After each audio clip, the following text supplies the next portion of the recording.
titled as Technologies for Strategic and Societal Applications. It is being organized by CSIR Siri Pilali. My name is Pramod Tamar, and I welcome you all to this event. I request you to please stay with us during the entire event for understanding our technologies and collaborating with us. Respected audience, we are celebrating 75th anniversary of our independence. Under the guidance of Dr. Jitendra Singh, it's an honor to connect science and technology of India through Industry Connect events. iConnect is a series of iconic 75 Industry Connect events to showcase the achievements in various S&T areas. These events are a fitting tribute to the pride and prestige associated in celebrating the 75 years of Indian independence. The S&T Ministry intends to draw upon the rich expertise and competence from the government and industry leaders who have significantly contributed to the economic growth of the nation. The iConnect events include a variety of programs such as mega industry conferences, plenary talks, technical exhibitions, B2B meetings, roundtable discussions, as well as breakout sessions, which are enabling the promotion and fostering of businesses. The prime objective of these events is to foster strong Atmanirbhar Bharat by providing indigenous technology by forging partnership with industry. आजादी का अमृत महोत्सव ये पूर्ण वर्ष इसी तरीके से मनाया जाएगा. So the S&T structure is being thought of as comprising of 10 themes. Today we are here to celebrate aerospace, electronics and instrumentation and strategies sector, that is AASS theme for this complete week. And this week we are celebrating the Industry Connect for the AASS theme under the mentorship of Team Nodal Shri Jitendra Jadhav. CSIR Siri is a nodal lab for the sub-vertical electronics and embedded systems led by Dr. Ravindra Mukhia, who has keyed in the complete agenda for today's iConnect 34. Respected audience, we have today a plenary talk by Dr. Seema Vinayak, 4 technical presentations by CSIR scientists, a wonderful panel discussion comprising of honorable representatives from industries and key government departments, and a small documentary on CSIR Siri technologies. Now we will start the formal proceedings of this event with a welcome address by Dr. P.C. Pancharia, Director, CSIR Siri. I hereby invite Director Sir for his welcome address. Please, sir.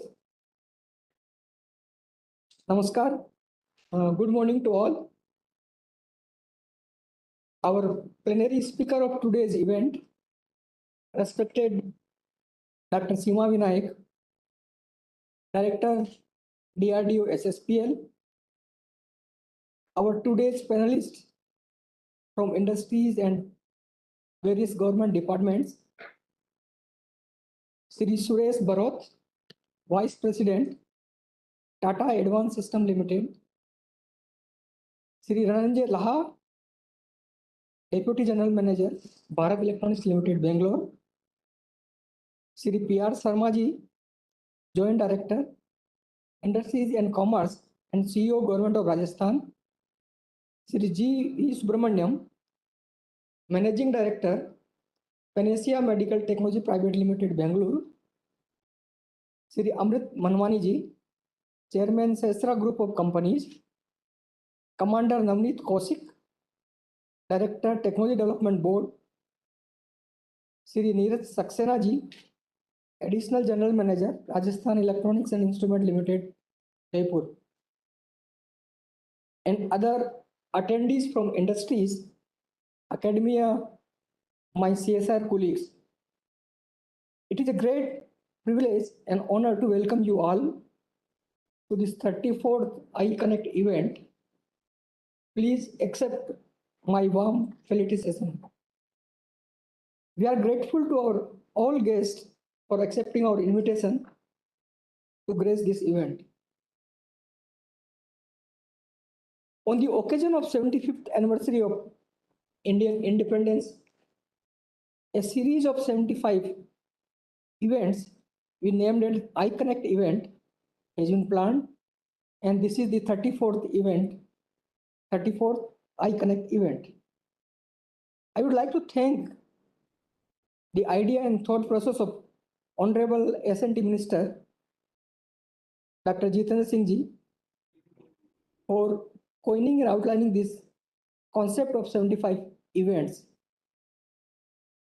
I would like to thank and appreciate the mentorship of Sri Jitendra Singh ji, Jitendra Jadhav ji, theme nodal for AEIS theme of CSIR, and former director CSIR NAL.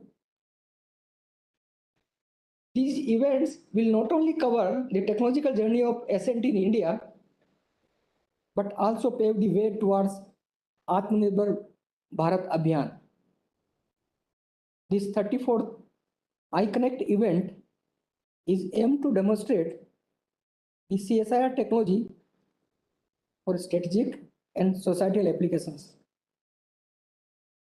As we know, since 1942, CSIR has contributed immensely towards the development and growth of science in our country and succeeded in its application to the common man. Through this event, we are not only celebrating the scientific fraternity of India, we also paying our tribute to those unsung heroes of Indian science who deserve to be recognized. This Azadi Ka Amrit Mahotsav is a true representation of their spirit to keep the technological torch burning even in the darkness before 1947. We look forward to the continuous growth of SNT fraternity in India to newer heights. I welcome you once again, ladies and gentlemen, and all guests, and thank you for gracing this occasion today. Thank you and Jai Hind. Thank you, sir. Your leadership continuously pushes us for the betterment. Now, moving ahead with today's agenda, it's an honor for all of us to have Dr. Seema Vinayak, Director, Solid State Physics Laboratory, SSPL DRDO, with us for delivering a plenary talk on microelectronic devices for defense applications. She doesn't need any introduction to the SNT community present here, but let me introduce her for everyone present in the audience. Dr. Seema Vinayak, scientist, assumed the charge of Director of Solid State Physics Laboratory on January 1st, 2019. She obtained the MSc Physics degree from Punjab University, Chandigarh in 1985 and joined DRDO at SSPL in 1986 as a scientist.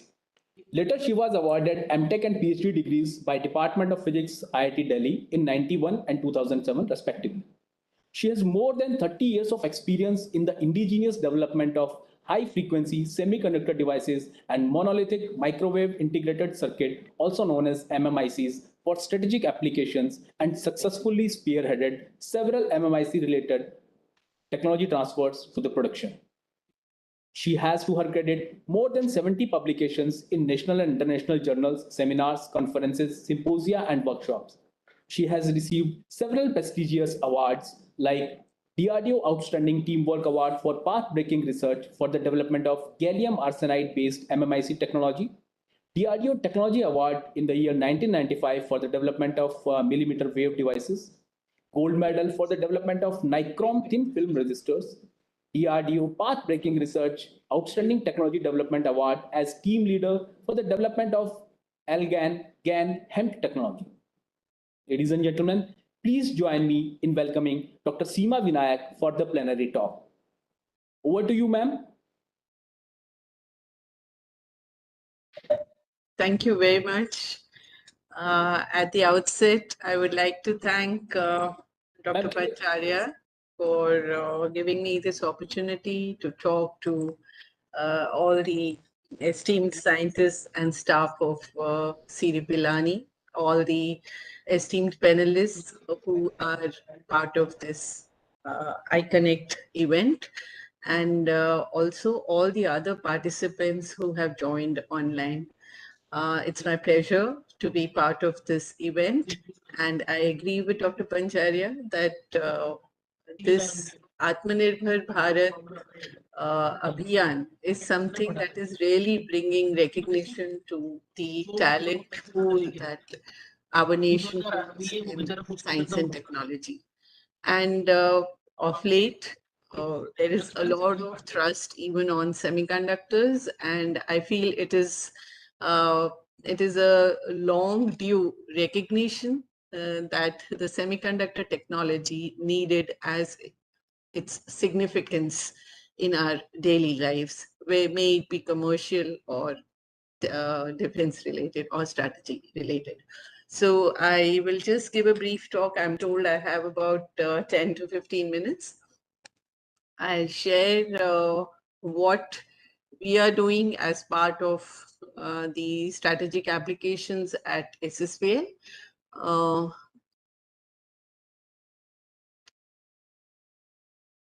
So is my presentation visible?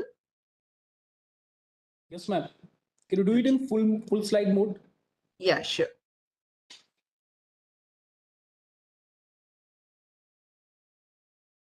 Yeah.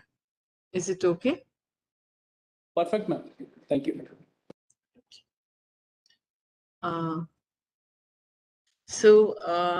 I'll be talking on microelectronic devices for defense applications because that is what I'm told is the theme of today's iConnect event. So SSPL, I'm glad to hear that Siri has come into existence since 1942. So Siri is definitely our elder cousin because SSPL came into being in the year 1961 and we recently celebrated our 60 years.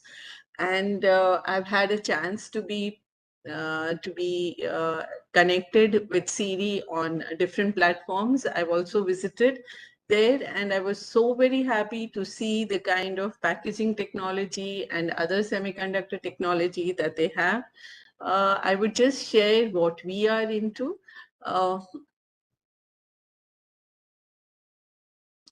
Is the slide changing? Can you see the next slide, or is it not? No, ma'am, not yet. It is not changing for you. Okay. So I'll have to change the setting probably.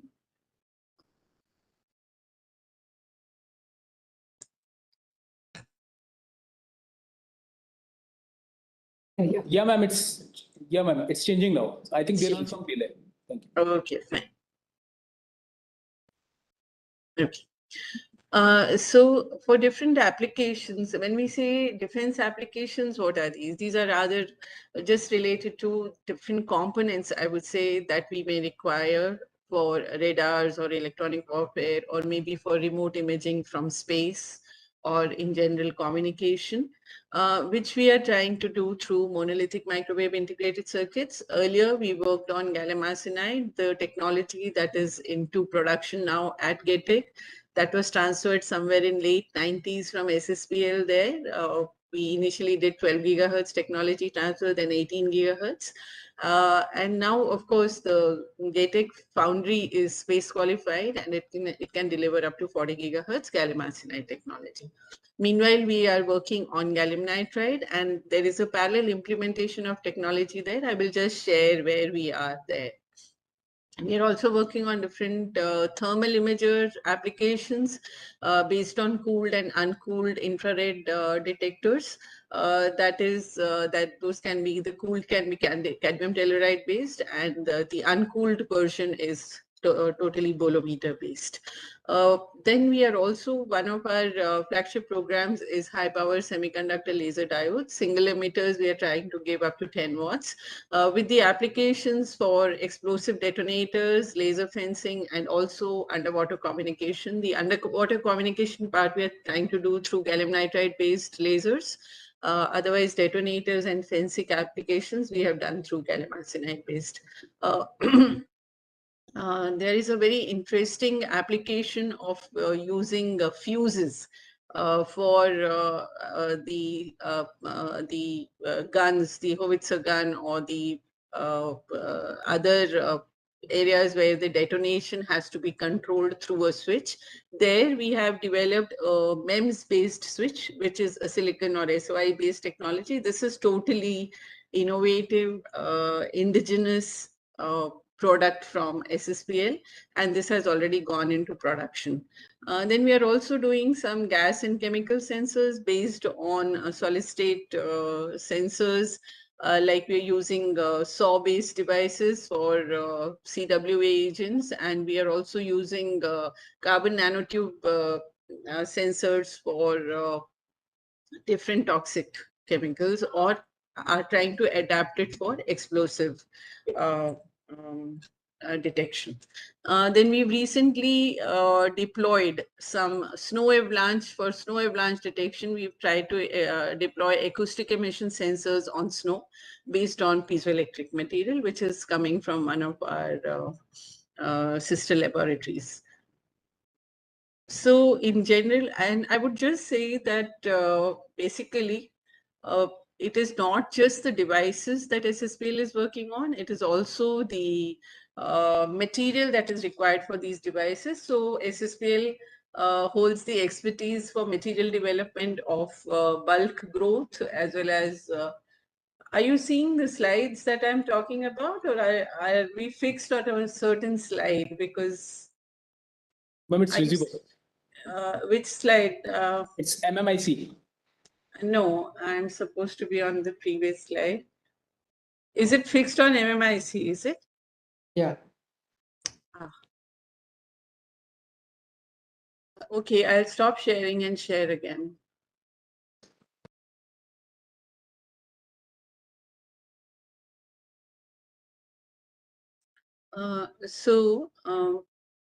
If I say that it is the material growth, can you see something wrong? Ma'am, your screen has been stopped. Please share your screen again. Screen sharing has stopped. Okay.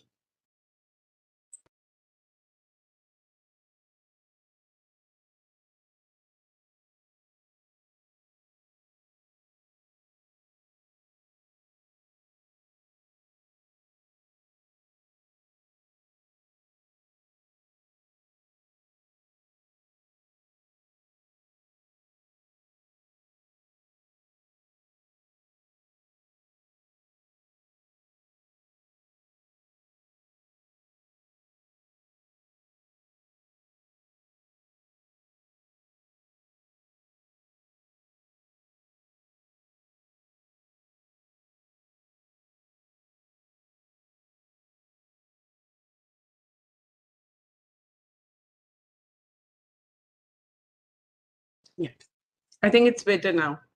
Is it okay? Yeah. Yes, ma'am. Yeah. So I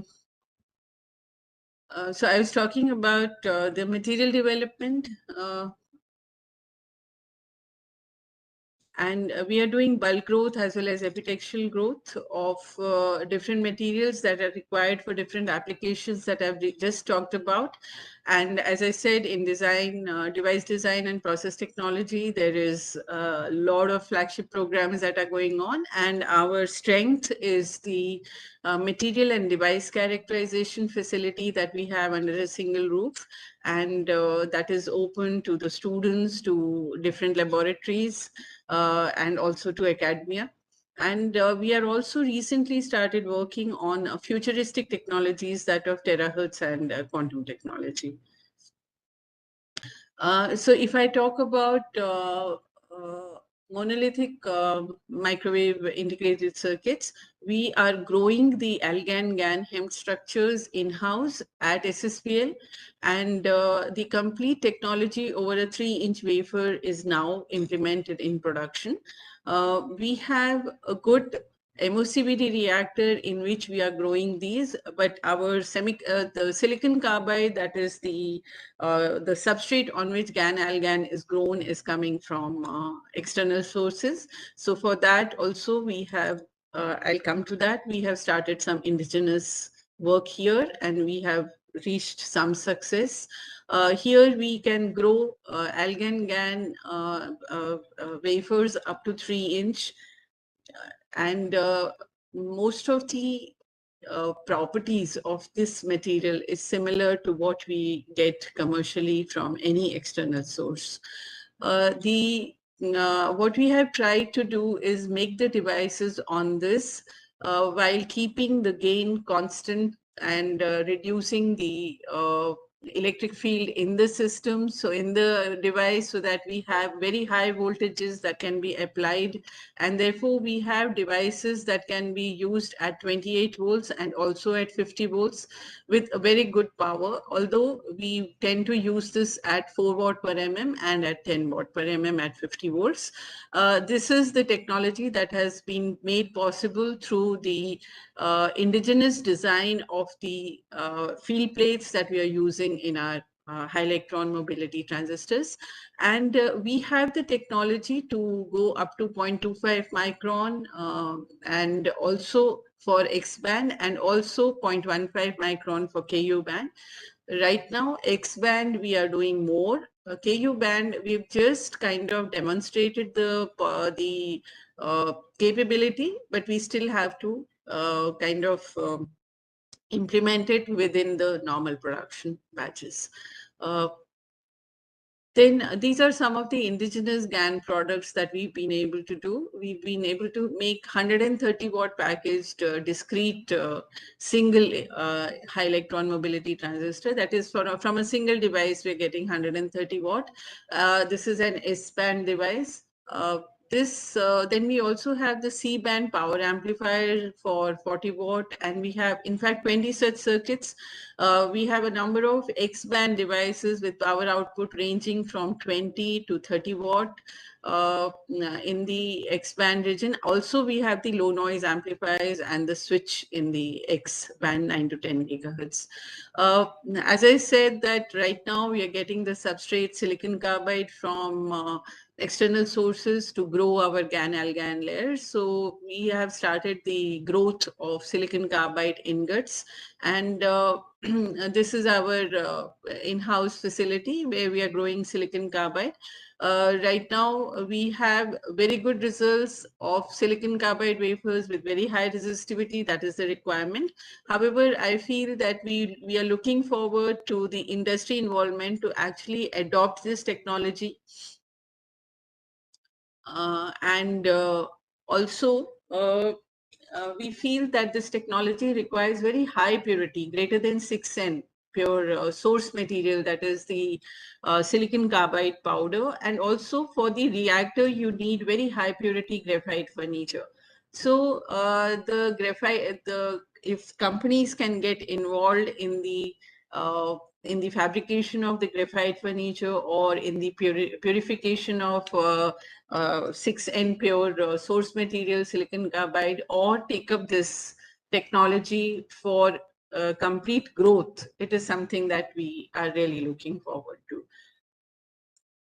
As I said, we are doing single emitter laser diodes on gallium arsenide base. These are 3-inch wafers on which, but for the laser diode material, we are totally dependent on external sources. We've not started the growth of laser material in-house. In this, we have demonstrated 10 watt continuous wave CW single emitter laser diodes, and we are able to give these from 1 watt to 10 watt in different formats in C band, in C mount or F mount. And we are also we have partnered with an industry to be able to fiber couple these so that these can be used for detonators. So we have up to 70 watt fiber coupling we have done for different single emitter laser diodes, and these have been used for detonations. Then we are also, as I said, we are working for in-GaN laser diodes for underwater communication and underwater proximity fuse. For this material, we are kind of dependent on Siri Pilani, because we are asking them to give us the material indigenous GaN epigrowth to be done by Siri for us. But right now, whatever material we've already shown some output power of about 100 milliwatt at 450 nanometer, and this is going on. We are just trying to improve this. Maybe this week we'll have a number of more results on this. So on this, we have already started developing the technology for underwater communication. So the electronics part is already been done, and we are seeing the attenuation, how it happens in the seawater. The complete setup has been established at SSPI, and now we want to use our indigenous laser diodes in that setup. Then, as I mentioned, that we want to go for thermal imagers, and there we have the material, the epi growth, the fabrication of the complete detector array, the ROIC, then the Devar in which the whole thing is mounted, and also the cryogenics. So for all these, we are working with different production agencies. I would like to show here that CZT technology is already transferred to Cell Sahibabad, and they are making this only for us. So we are the consumers of the CZT that they are making, although the epi layer growth is happening at SSPL. And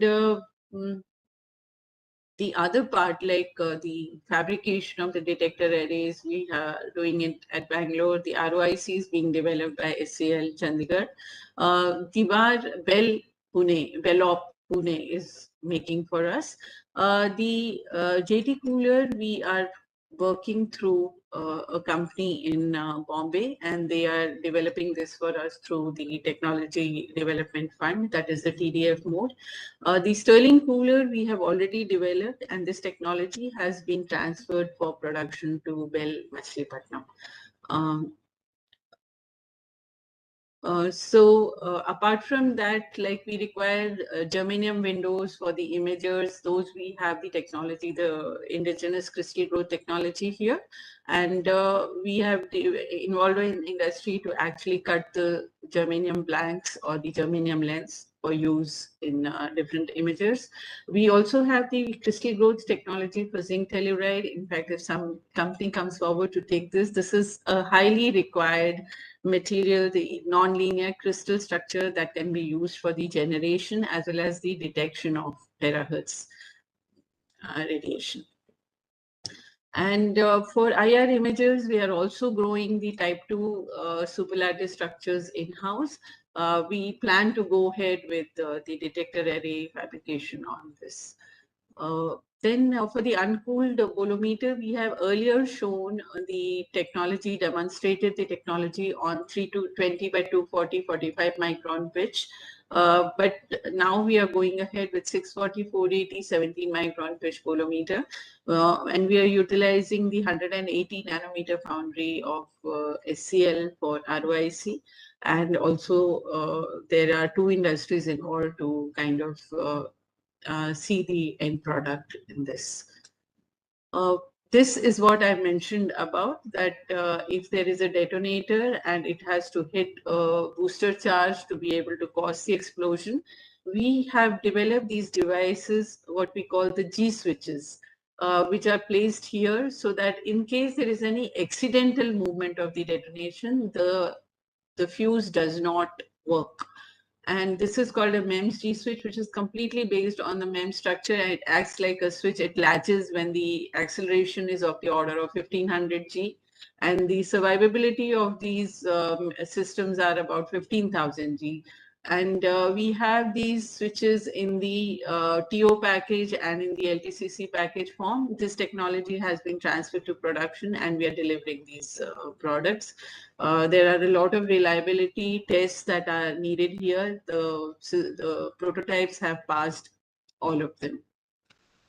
Then sensors, as I said, we have the piezoelectric sensors for detecting any kind of crack within the snow to be able to judge whether there is a snow avalanche.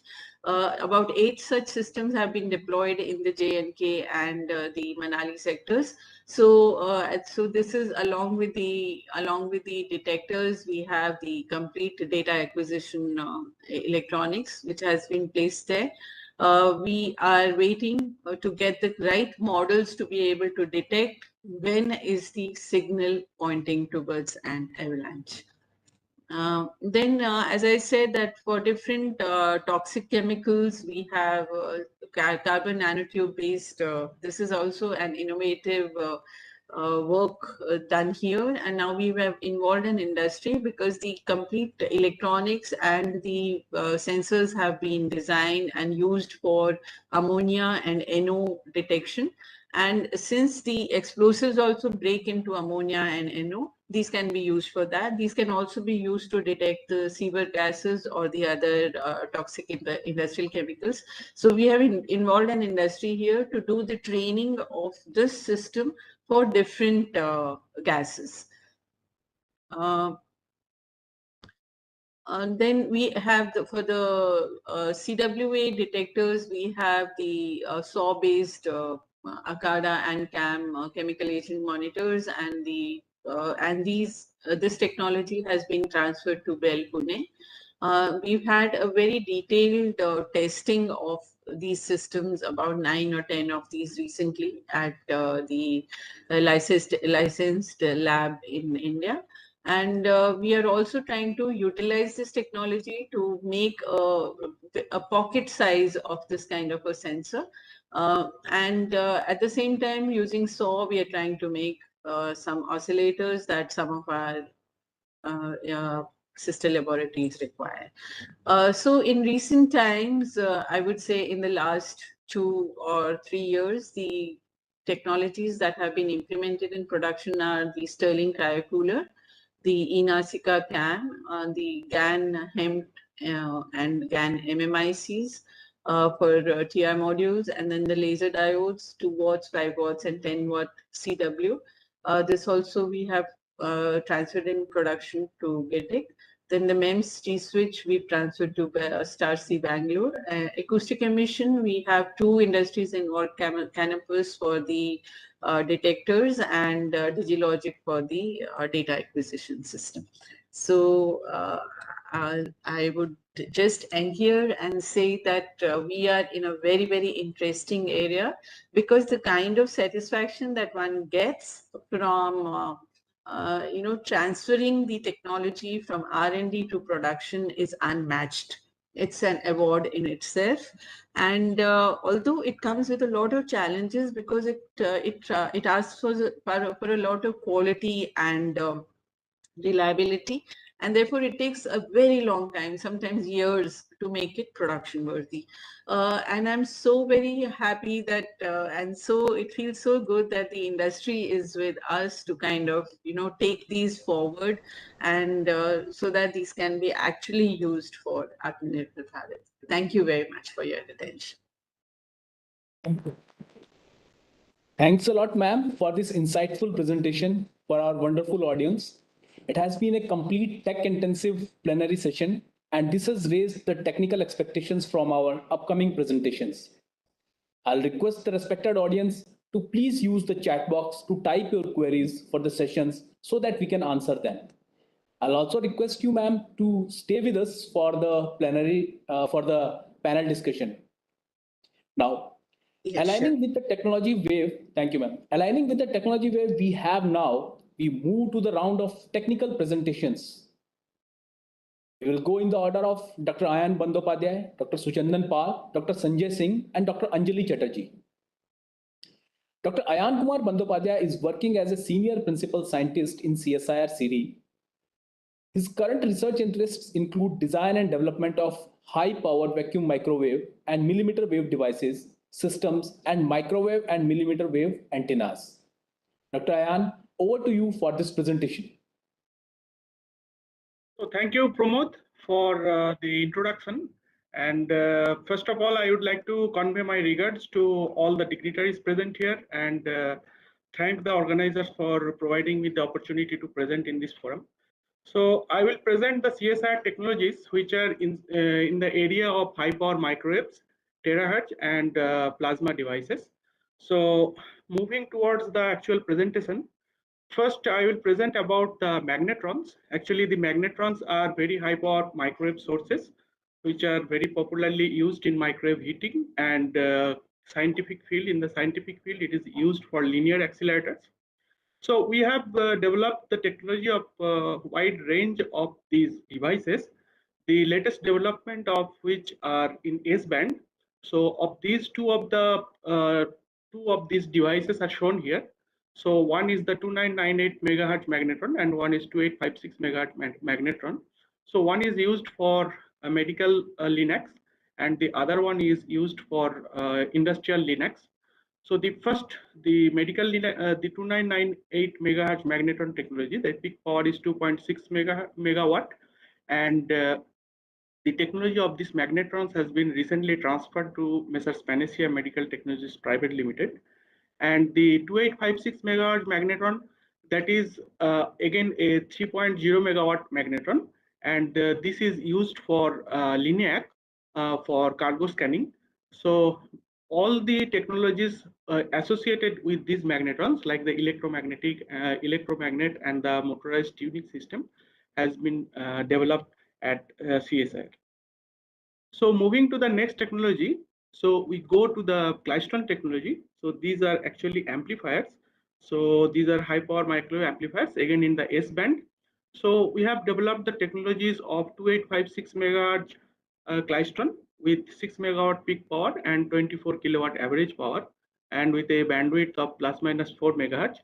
Here we can see the prototype klystron, and the pulse output power pulse is shown over here, and the output power with the frequency is shown here. So this technology of these klystrons has been transferred to BARC after limited testing of these devices here at CSIR CD. And of course, this klystron is to be used at BRC for cargo scanning applications for linear accelerators. But since this S-band technologies is a very popular band, so this has very wide uses in food and material processing, in the synchrotron radiation sources, etc. Now coming towards the next technology. So the next technology is of gyrotrons. So gyrotrons are very high frequency and high power millimeter wave source. So here we can see that the frequency range which we are operating is at 42 gigahertz or 170 gigahertz, and the output power level which is available is around 200 kilowatt and 100 kilowatt. So these devices are unparalleled in providing very high power at the millimeter wave frequencies. So in CSIR has developed the technologies of 42 gigahertz gyrotron and also for 170 gigahertz gyrotron. So 42 gigahertz gyrotron is for the plasma heating applications as SST1 tokamak at IPR, Institute for Plasma Research at Gandhinagar. And here we can see that this device has been delivered to IPR and was tested there for the intended applications, and the output power pulse can be seen over here. So again, these devices has very wide use in electron cyclotron resonance heating, ECRH, in India also in abroad, like ITER-like programs, the plasma diagnostics, ceramic sintering, food and material processing, DNP, NMR, etc. Moving towards the next technology. So the next technology is for thyratrons. So actually thyratrons are used for power pulsars, that is pulsed power systems. So these can act as very high power switches where we require very fast switching of very high current and high voltage.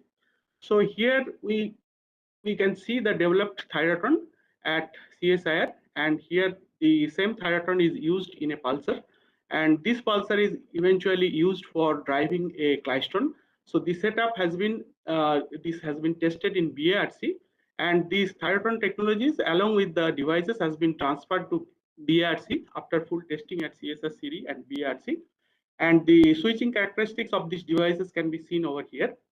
So as I told that these thyratrons are a very integral part of very high power power supplies, which are used in particle accelerators, copper vapor laser, crowbar, or radars, etc. Moving towards the next technology, it is of the traveling wave tubes. The traveling wave tubes are very high power and very high bandwidth amplifiers, which can be used in several bands, as in the satellite required by the satellite bands like KU band, C band, we can see the bandwidth here around 10.9 to 11.7 and 3.6 to 4.2 in the C band. So the output powers are around 140 watt for the KU band, and for the C band it is around 60 watt. And these technologies, the C band TWTs, has been delivered to ISRO, and it has passed the stringent space qualification, and it is produced by BEL for the ISRO applications. Recently, we are also developing the technologies for KU band and KA band space TWTs, which are to be again used for space applications. The next technology is for thermionic emitters for electric propulsion system. So these are actually the thermionic emitter means here the electrons, this is used as an electron source, where the electric propulsion system is to be used for maneuvering the satellites or for the launch vehicles. So here we could achieve a emission current density of 12 ampere per centimeter square with a very less work function of 2.1 eV, less than 2.1 eV. The compressive strength of these emitters are above 900 megapascal, and around 70 emitters has been delivered to VSSC and qualified for launch vehicles. Very soon they will be flown to the space for maneuvering the satellites in the space. So these are used for electric propulsion system of satellites and spacecraft. The next technology is of miniaturized seat electron beam source. So this is a gas filled electron gun. So here the beam current density which we could achieve is greater than 1 kiloampere per centimeter square, and it is argon filled device. So presently one of this device we have transferred the device to IPR Gandhinagar for plasma diagnostics. But the same sheet electron beam source can be used with proper interaction structure to generate terahertz radiation, pulsed terahertz radiation, and therefore it is useful for the terahertz technology as well, besides the plasma diagnostics. Coming to the plasma technologies, so we have developed mercury-free plasma UV lamp, where the application area is for water and air purification. The obtained wavelengths which are present in this lamp is 253 nanometer, 265 and 172 nanometer, all broadband wavelengths. So these are sufficient to kill the bacteria, and the applications are water and air purification. Therefore, there is another technology that is plasma technology. It is portable cold atmosphere pressure plasma jet. So here we can see the plasma jet, which can be used directly on the screen or on the for surface treatment. And actually, it has been seen that all the ions which are required for healing or antimicrobial treatment or angiogenesis treatments, those are present in this plasma jet.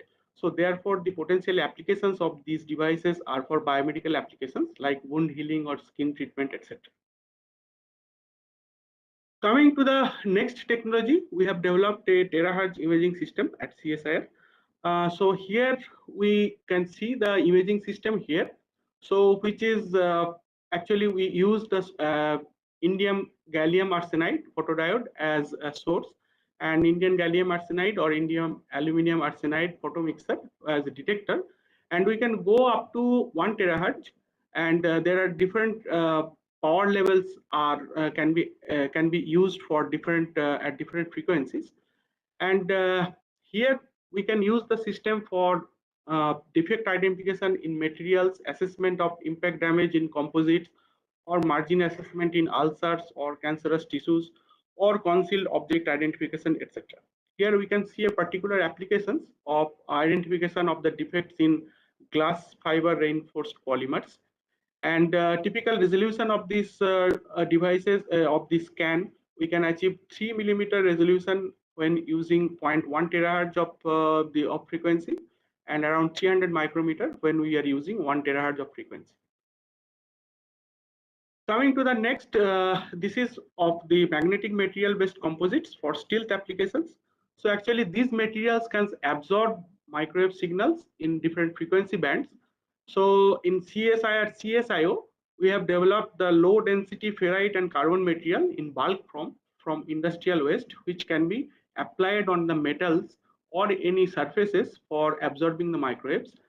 And also we have developed the PU foam and magnetic material based foam composite for anechoic chamber working in the frequency ranging from 8 to 12 GHz. So here we can see the reflection characteristics of such a material, and the materials are showing here. So we can see that there is a very broadband absorbing property of this material. So therefore, for stealth applications, these composites can be used. Now coming towards the ongoing activities, so we are presently engaged in several activities through an ideal mission of CSIR. So here CSIR CD and CSIO, we are working together for development of microwave devices, optoelectronic devices, analytic and scientific instruments. For microwave devices, we are developing the next prototypes or advanced prototype of the technologies like magnetron, klystrons, TWT, gyrotron, dispenser cathode, and excimer sources. For optoelectronic devices, we are working on white and UV LED, thick film IR emitter, pyroelectric based infrared detectors.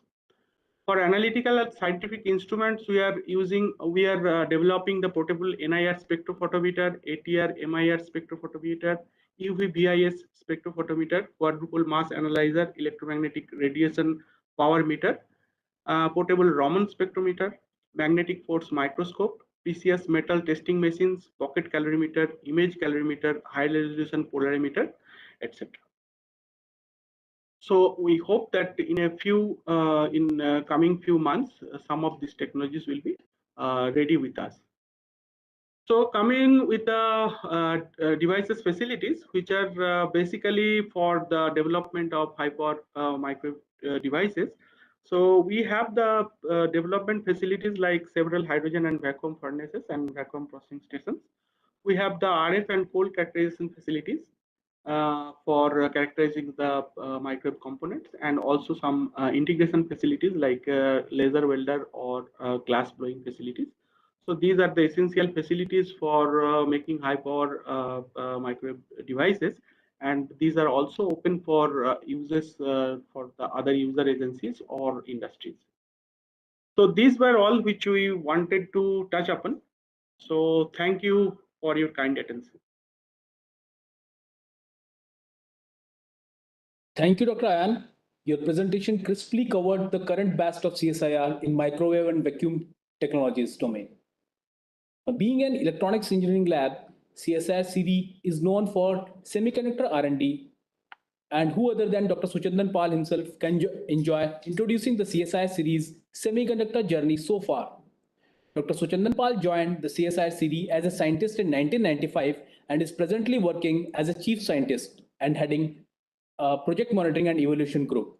Dr. Pal, over to you, sir. Thank you, Pramod. At first, at the beginning, I convey my wishes and regards to all the dignitaries in the forum. Today, now, I just to talk about the semiconductor devices and technologies that are being developed in CSIR. And for the semiconductor materials and devices and technologies, those are based on the materials which are silicon based material and the compound semiconductor, particularly for gallium arsenide, gallium nitride, and silicon carbide based materials. So briefly, I will go through the devices, technologies, and systems. Those are being developed in CSIR. So first is the temperature sensor and transmitter. So we are emphasizing not only the devices, development of the devices, but also the systems. So the technologies for devices and systems will be available. So the first one is the temperature sensors and systems. Left side, you can see the temperature sensor and the transmitter itself. It is RTD based and temperature ranges within the temperature of 0 to 120 degrees centigrade, which is Teflon coated, and the sensor is being in the tip of that rod. And in the right side, you can see that some linearity of the sensor type and various applications in the area of automobile, electronic systems, process control, ambient monitoring, etc. And very recently, these temperature sensors, similar temperature sensors, were developed by CSIR CIRI, and those are tested on the ships and delivered to Indian Navy at Mumbai. The second one is the pressure sensor. Again, with the sensor devices, along with the device, we have developed the systems. The transmitter, the package devices are shown here.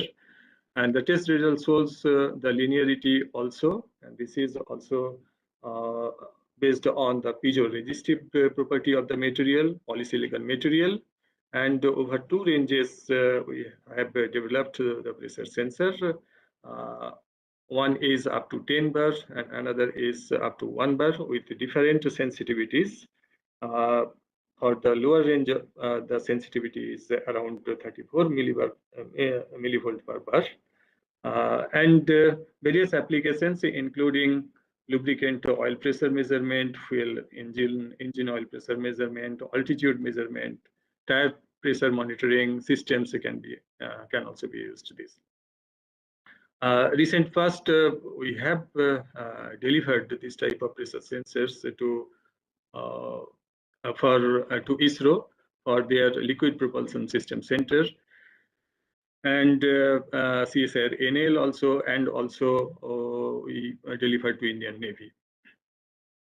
The next device and systems is pH meter, which is FET based.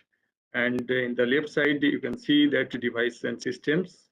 And the applications are in the area of food processing, potable water, environmental monitoring, etc. The sensor test is shown in terms of temperature compensating, and sensitivity is around 57 millivolt per pH, and that can measure within the range of 2 to 12 pH.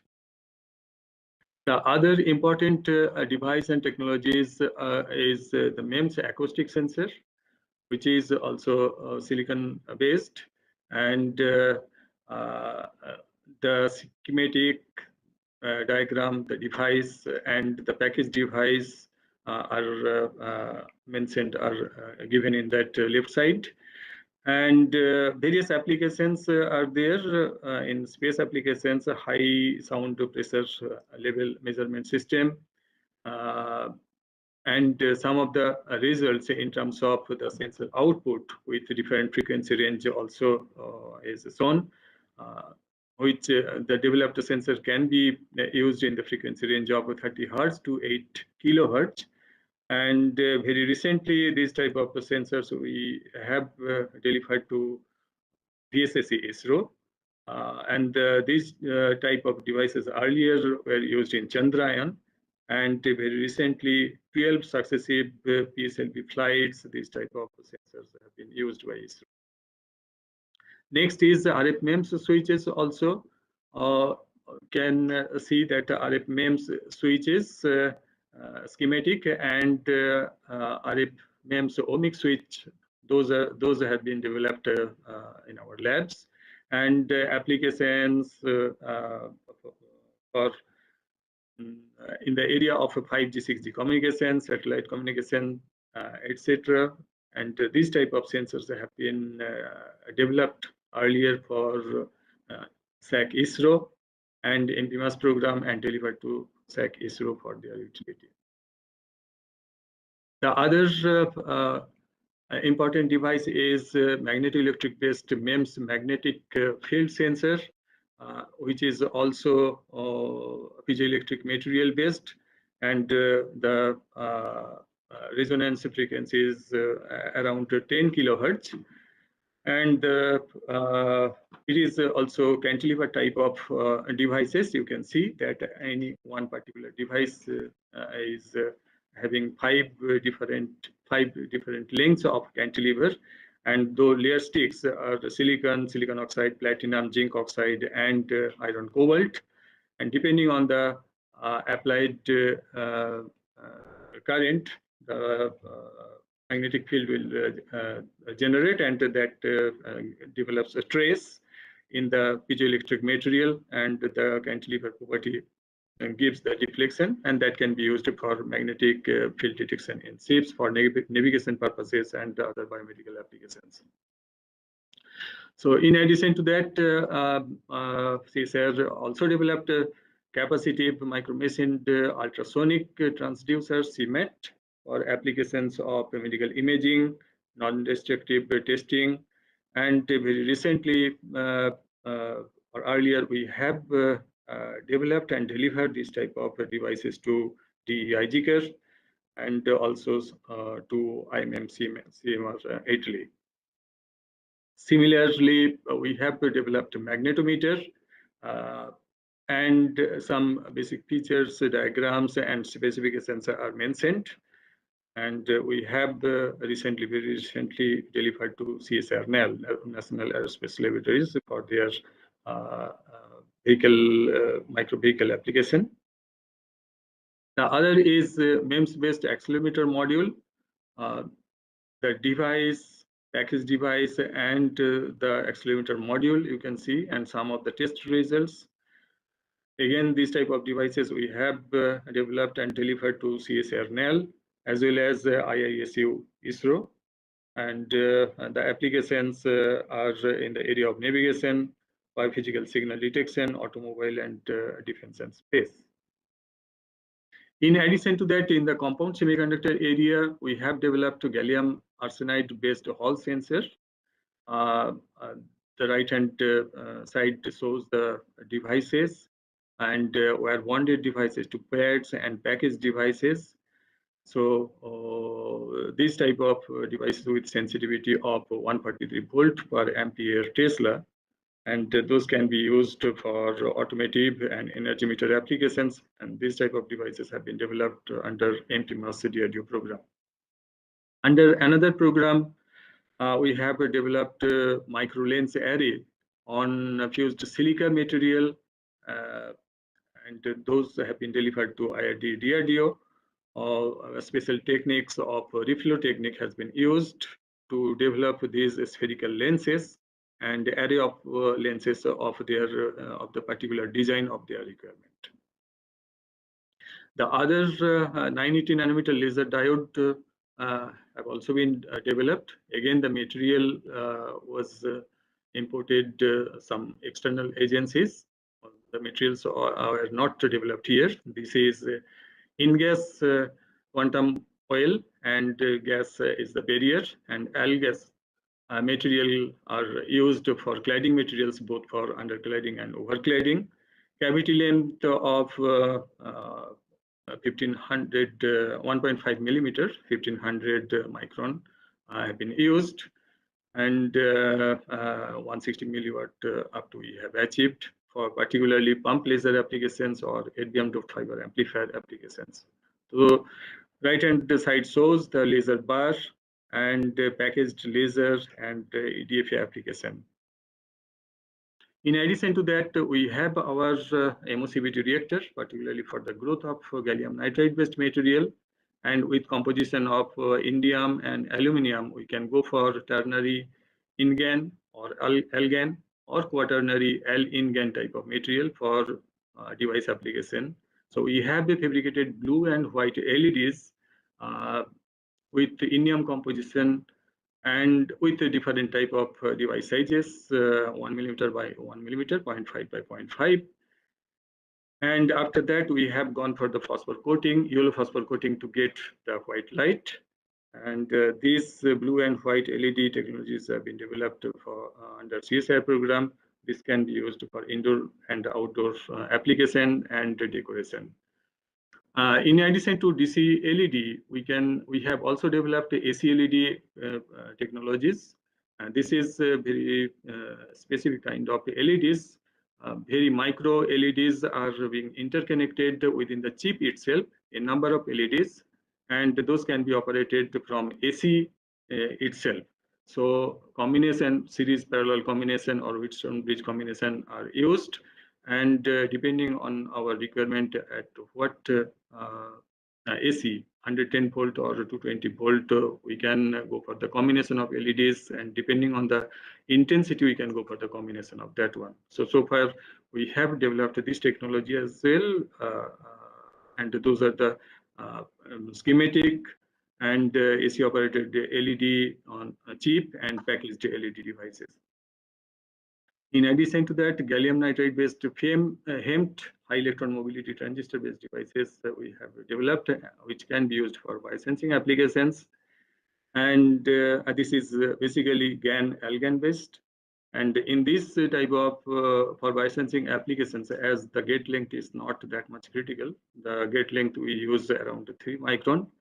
And for various applications, recently our group have been used for detection of HER2, C3G kind of biomarker. But in addition to that, for cancer detection, pH sensor, SNP detection, and other virus detection also can be used. Gallium nitride HEMT based technology for high voltage applications also we have initiated, and so far we have tested up to 200 volt. It is working fine. We are working further beyond. So, and this is also developed under CSR and DST program. With this technology, we can also mention that some of the facilities available for growth of gallium nitride based epitaxial material and their characterization facilities. And along with that, the facilities for device fabrication, including mask aligner, assing system, e-beam evaporation, rapid thermal annealing, chlorine-based reactive ion etching, sputtering, thinning and polishing after fabrication of the devices, dicing of those, scribing, wire bonding, or silica-based material deposition. We have a PCBT system and for their characterization also. So these type of facilities are available, and to other users also, other institutes also, those are available. For device testing and characterizations also, some facilities are available, including surface profiler, LED tester, integrating sphere, LED characterization, thermal imager, etc. So with this, we have described very briefly very few of the technologies developed in CSIR and CSIR series. So now we look forward to receive the feedback from industries, to get their feedback, and we need a very strong R&D lab and industry collaboration along with academia also to carry forward this work for specific whatever we have developed, that those can be used for societal applications also. We can go for the customize the specification of those devices and systems. So huge opportunities for the industries are also available for in developing material devices and systems, particularly for the raw materials when we consider the semiconductor technologies. So we look forward to Indianations through technology development, which leads to Atmanirbhar Bharat. So with this, thanks all of you. Thanks, Dr. Paul. CSIR can really play a leading role in strengthening the Indian semiconductor mission. Now it's the time for our third technical presentation. Dr. Sanjay Singh. Dr. Sanjay Singh joined CSIR series in 2011 and currently working as principal scientist.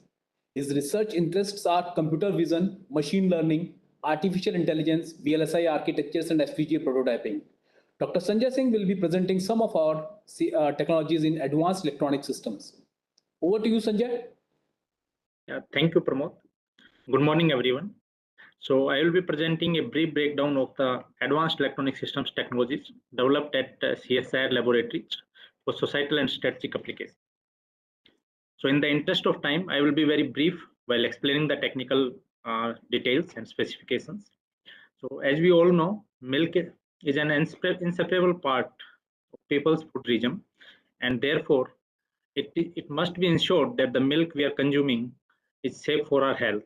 So in this line, CSIR developed the milk, a series of technologies for detecting the adulteration in the milk. And these technologies are cheese scanner, cheese tester, cheese analyzer. So basically, these technologies are based on these electronic measurements, and this can detect urea, salt, detergent, boric acid, caustic soda, sodium bicarbonate, ammonium sulfate, and hydrogen peroxide. And the best part is the measurement time is 20 to 25 seconds, and these are portable devices which can be taken directly to the field, and the adulteration in the milk can be detected. And it also analyzes the milk, so it can give the different percentage available of the different milk constituents like fat, solid, non-fat, protein, lactose, added water, and this is chemical free, non-contact and non-destructive measurement, and it is having auto calibration at the field. So these technologies are transferred to Message AjaxNet Chandigarh, Rajasthan Electronics Instrumentation Limited Jaipur, Qboard Biotech Gurgaon, Alpine Technologies, and Reel. For the different, as I mentioned, there's a series of technologies, so different components are or different technologies are transferred to the different industries. Now, in the line of this adulteration detection, CSIRC also developed the adulteration detection system in the milk products. So this is a NIR-based adulteration detection system for detecting the adulteration in the paneer, khoya, and the milk powder. And the major adulterants which are detectable by this technology are the starch, sugar, edible oils, and SMP. And minimum detection limit is 5%.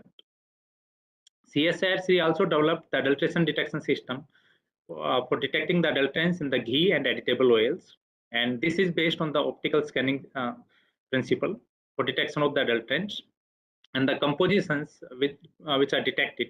For the ghee, it detects lard, vanaspati, and oil, and for olive oil, it is olive pomace oil, and for mustard oil, it is rice bran oil, and for sunflower oil, it is cotton seed oil. So, as we all know, during the COVID pandemic, the businesses that were using the touch-based systems have shifted to the touchless or non-contact based systems for monitoring the employees' attendance in their premises. So in line with this, CSIRC also developed a AI-powered face recognition-based attendance system, and which is tested right now for the handheld employees, and it is having response time of less than 1 second per user, and it is having this face anti-spoofing capabilities, so that the person or someone cannot mark the attendance by using the photo or the video of a person. And in addition to this, there are the various other parameters. So this is a edge server based architecture, and it is already installed and working in more than 15 CSIR labs and outside CSIR also at few places.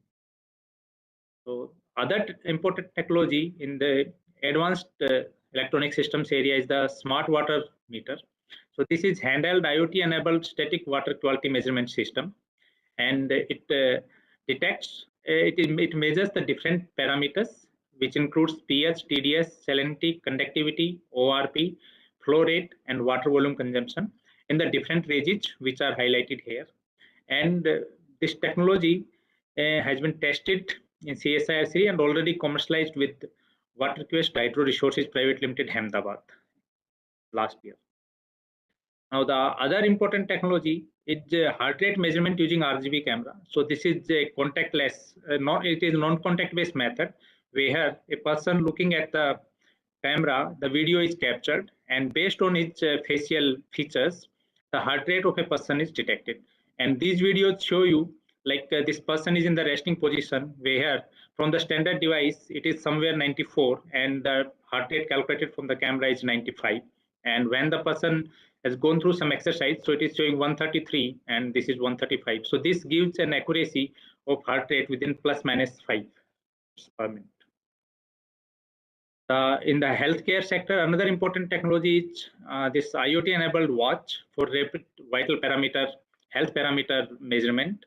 So this measures the blood pressure, blood sugar, heart rate, blood oxygen, and real-time ECG and blood temperature. And this technology has got the NABL certification, and CSIRC signed an NDA with the Kavitul Technologies Gujarat, and the technology transfer is in process. So this is a wearable watch which also transfers the data, which is having the connectivity with the smartphone and the web server. So the data is remotely, the data can be analyzed and monitored and Other important technology which CSIRC developed is e-assist tricycle for differently abled or elderly persons. So it helps the disabled as outdoor mobility option for short range travel and communication. So that range, the average speed is 18 km/h for this e-tricycle, and it is tested well through the multiple field trials at the CSIR3 campus. And this is having this motor type, BLDC motor type, and this requires it operates on the battery of 24 volt with the 18 Ah lead acid battery. The other important technology is leather inspection system. It is a system, vision-based system, which grades and identifies the color of the leather. So this system is mounted with a vision camera and lighting system, and when a leather is polished, so it scans the whole image and detects the different defects available in the leather, as well as give the what is the usable area in that given leather sample. And these are the technical specifications. So right now, like the accuracy which is achieved is 93% for the defect detection. It is in collaboration with the CSIR CLRI, which helped in the domain knowledge. The other important technology developed by CSIR CSIO is a technological solution for contactless alive or dead detection of victim shoulder in battlefield. So this technology is based on Doppler phenomena. So a Doppler radar is mounted on this gun, and this Doppler radar detects the movement of the motion from the heart or the abdomen, and this based on this detected motion, the features signals is extracted, and for the live it gives the heart rate and the breathing pattern, and for the dead there will be different signature. So this remotely or in a contactless manner, it detects whether the person is alive or dead. The other important technology is this grid metallic object detection system. It is based on time domain electromagnetics, and it is portable and lightweight and can be integrated with the drone to detect to scan the field and then completely map like where these grid metallic objects are available. So these are the technical specs, and it works with a power supply of 24 volt. Again, other important technology, another technology developed by CSIR CSIO is a non-intrusive load monitoring based iCEN system, energy sense systems. So it takes 3-phase measurements, voltage and 300 volt per phase and current 200 ampere per phase, and sampling rate is 8 kSPS. So it is interface protocol is Wi-Fi, and this works on edge server architecture, where the developed or this portable system is connected in the home at the out of the home appliances, and it measures the load. So already the field trials are done at CSIR CSIO residential building and in a commercial building and also in industrial buildings. So this is another technology which is portable and panel mounted technology, and can be, and also provides a monitoring dashboard to monitor the energy load. These are some of the ongoing developments. So CSIR is having a mission mode program on AI enabled technologies and systems, where CSIR3 is the nodal laboratory, and there are 15 participating laboratories. So there are the different the 18 project activities under different 6 work packages, different work packages, each addressing the specific domain like industrial applications, healthcare, advanced material design, drone applications, and AI computing facility. So some of the developments which are ongoing and we are expecting solutions are driver drowsiness detection system, smart tire pressure monitoring system, and a drone-based power line infrastructure monitoring system, and drone with robotic manipulator. So coming to the facilities, CSIR series having this NABL accredited facility for solar grid tied inverter testing at CSIR series Jaipur Center. CSIR is also having this electronic prototyping facility, which is a high-speed electronic pick and place facility, and this is also available at CSIR series Jaipur Center. And there are a lot of testing facilities which includes analytical instruments like Raman spectroscopy for solid, power, and liquids, FTIR, FTNIR, UV visible NIR, fluorescence spectroscopy, and water quality analysis. And the CSIR series also having a 5 petaflop GPU based DGX1 clusters based AI computing facility, and this is based on this NVIDIA DGX systems, and also having 100 TB of storage.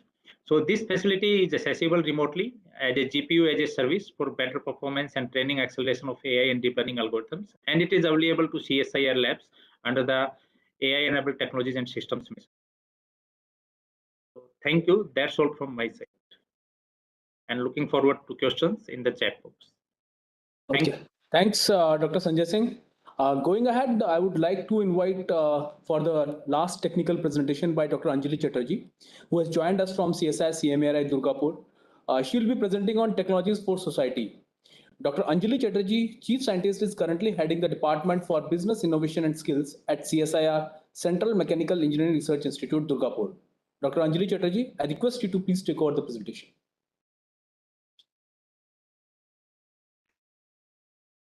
To all of you.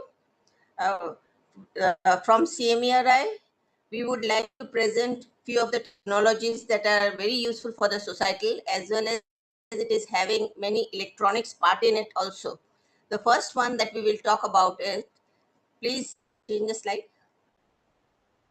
Yeah, is the mob control vehicle, and this has been totally designed in our institute, the different modules. So this will be told in detail by the PI, Dr. Polash Maji, who is the senior principal scientist present over here. So he will give you the details about the 3 modules that we have developed at CSI CMARI. Polash, please. Good morning, sir. Actually, as per the direction of PMO office in 2017, and then after that, as per the guidance of MHA committee and users requirement, that is users means here RAP, CRPF, as per their requirement, 3 categories of mob control vehicle has been developed by CSR CMA, right? So here you can see like 3 different categories of vehicle is for the purpose of controlling the mob or riot in different scenarios, different environment, like in a different types of roads or a large field, large crowd. So based on that, 3 different categories have been developed. One is medium category MCV, which is compact and small in size, and then there is another one very large vehicle, that is heavy category MCV, and then tractor based MCV. Tractor based MCV is mainly utilized for different terrain types of roads, and on the other hand, medium category vehicle can be utilized in like very narrow lane where it can enter, and heavy category MCV in case of a very large field where say very large crowd has gathered. So so far these 3 categories of MCVs has been developed. So in these MCVs there are very special type of features.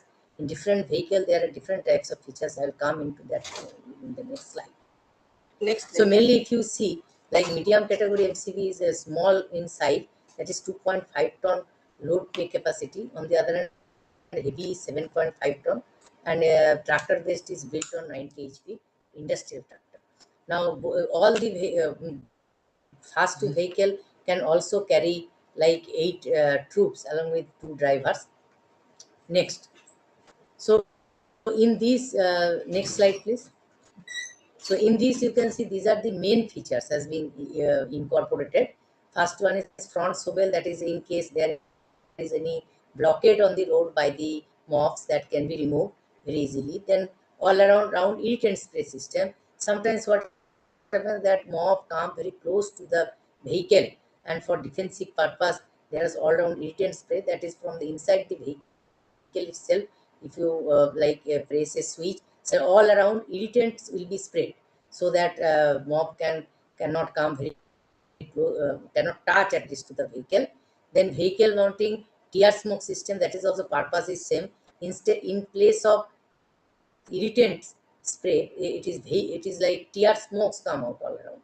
Then system pressurization cabin is there, which is actually inbuilt in the vehicle, so that while this spray take place, nothing should come inside. So and the security personnel are safe. So it is actually positive pressurization system inside has been made.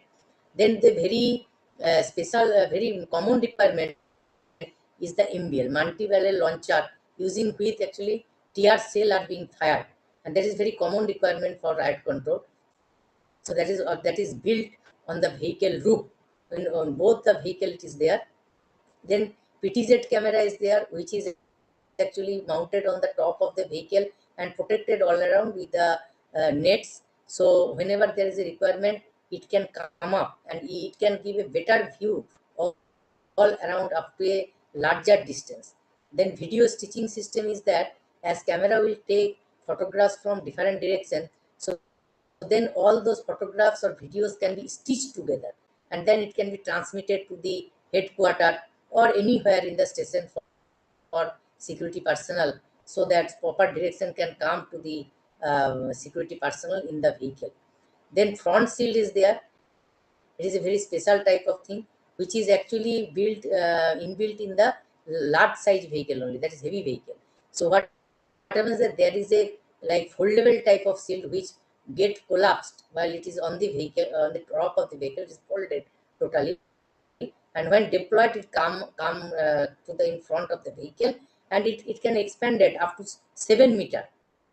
So while on the vehicle it is around 3 meter, so after expansion it comes to 7 meter and it can block the entire road, so that no mob can come to this other side of the vehicle, and vehicle is safe as well as security guards are also safe. And then the another is that water cannon system. It is also in the heavy vehicle system, so it is again to like for controlling the mob, and it is also on kind of defensive system. So next is, and presently actually we have completed the development. It is with the CRPF RAP. They are presently using it inside their campus itself for their training purpose, practice purpose, and parallelly we are working with the industries, Indian industries, for TOT, and we are working in that so that commercial batch can be produced. Thank you. So next is next project is on the municipal solid waste disposal system. Now this system is modular and it has been installed in our CMRI colony and working for last 4 years. These things actually, it disposes, first is the segregation part, which is very unique. Most of the places where municipal solid waste disposal system is there, they don't have this segregation. Segregation means it segregates the plastics, metals, and biomass part. So at CMRI, plastic gasification process is also there, and pyrolysis process is also there. And for the biomass, we have got this biomethanation, composting, and briquetting. We have also got the thing module for the concrete disposal. That means there are many houses which are broken, or the thing walls, those concretes are brought in this plant, and then bricks are made out of it. These bricks are used in the footpaths. They are also used for making the boundary walls. So these concrete waste is also utilized. So at CMRI, we have got this pilot plant, and this pilot plant is also installed at CRPF group in Durgapur, and we are at present trying to use to install this plant at ISCO Kanpur also. For this biogas plant for the bio waste, actually we have installed it at number of places, not only in West Bengal but in other states also. So this type of pilot plant, if they are installed in small colonies also, the waste generated from this colony does not have to move outside. You move towards more cleaner environment, and then it gives the output is actually can be utilized completely. So in this way, we expect that many of these smart cities will take up these technologies. We have at present transferred these modular technologies to 3 licensees across India. Looking forward to have more in future. Next slide. Yeah. The next is the mechanized drain cleaning system, which has been developed at CMRI, and this will be told in detail by the PI, Dr. Avinash Yadav, principal scientist. Yeah, thank you, ma'am. Thank you, all the dignitaries of iCEN. This mechanized drain cleaning system basically the requirement from a PMO came to CSI that we have to develop a machine which reduce the use of manual excavator from the particular main hole of sewer line. So what is the novelty of this machine is like as we did a all market study and technology availability study, we found that the cost of the technology is very high, as well as we found that the use of natural resources like fresh water and equipments all are high in the cost. So our target was we have to develop the machine which will reduce the use of fresh water, as well as the same time the cost of the equipment should be less, so that the technology can be used in a mass. So accordingly we have developed a vehicle. In this vehicle the main modules are section of slurry system. Like before going to the machine, I will take some time to explain the sewer system schematic. It is basically a combination of manholes and connection of these manholes by a sewer line, which is having a maximum diameter of 300 all across the India, or we can say in abroad also. It depends on the population density. So what is happening once the flow or unsuspended particles is coming in the drain, this is getting choked, and this area is presently like man cannot reach.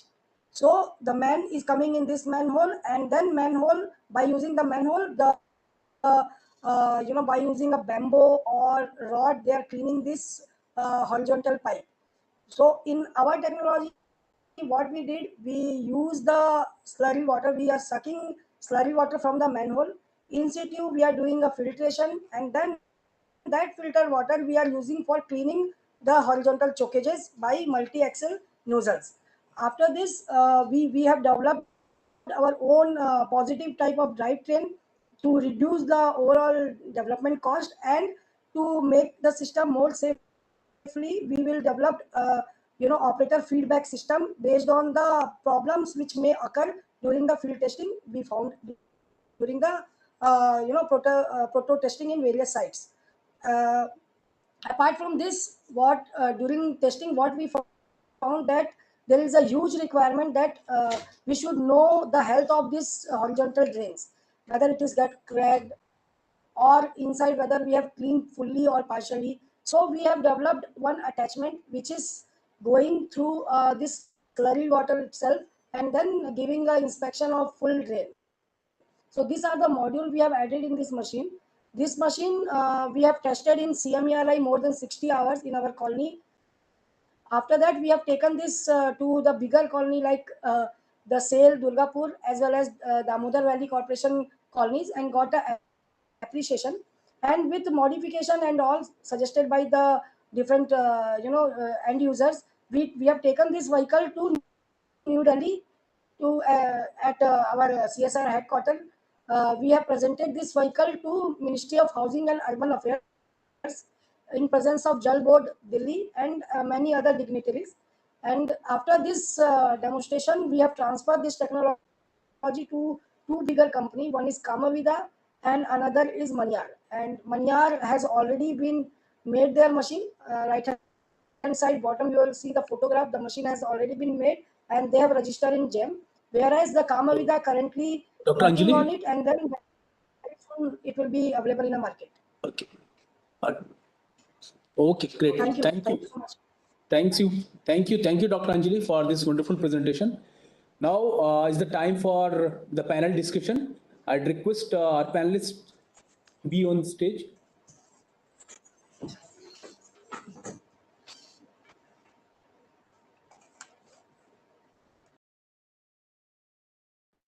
Though our legendary panelists don't need any introduction in this domain, I'll try to quickly go through their current roles. So today's panel discussion is on the opportunities and challenges for enhancing collaboration among R&D labs and industries for electronics. We have with us Mr. Suresh Barot, who's the Vice President, Head Programs and Operations at Tata Advanced Systems Limited, one of the premier aerospace and defense companies of India. We have very respected Shri Ranjay Lahaji, Deputy General Manager from Bharat Electronics Limited, Bangalore. Next, we have Shri P.R. Sharma from Department of Industries, Government of Rajasthan. From Panacea Medical Technologies, Bangalore, we have its Managing Director, Shri G.V. Subramaniam, popularly known as GVS. Respected audience, we are enlightened to have Shri Amrit Manwani ji, Chairman of Sahasra Group of Companies. From Government of India side, we have Commander Navneet Kaushik, Director, Startups and Outreach with Technology Development Board, Government of India. Next, we have from Mini Ratna, CPSE, Real, Shri Neeraj Saxena ji, Additional General Manager. We welcome you, sir. Audience, as I said earlier, the bouquet of experts will help us in understanding the opportunities and challenges for enhancing collaboration among R&D labs and industries for electronics. I also request our panelists to view. Hello. Yes. I also request panelists to brew the responses around this topic only. Good morning. We also have our plenary speaker, Dr. Seema Vinayak. There have been a lot of announcements as well from the government of India side. So let's just start with Sri Suresh Barot. Now, we'd like to introduce the technology which Tata has taken from CSIR NAL, that is known as Drashti. It's a transmissometer for precise reporting of visual range at airports. It's a CSIR NAL technological product.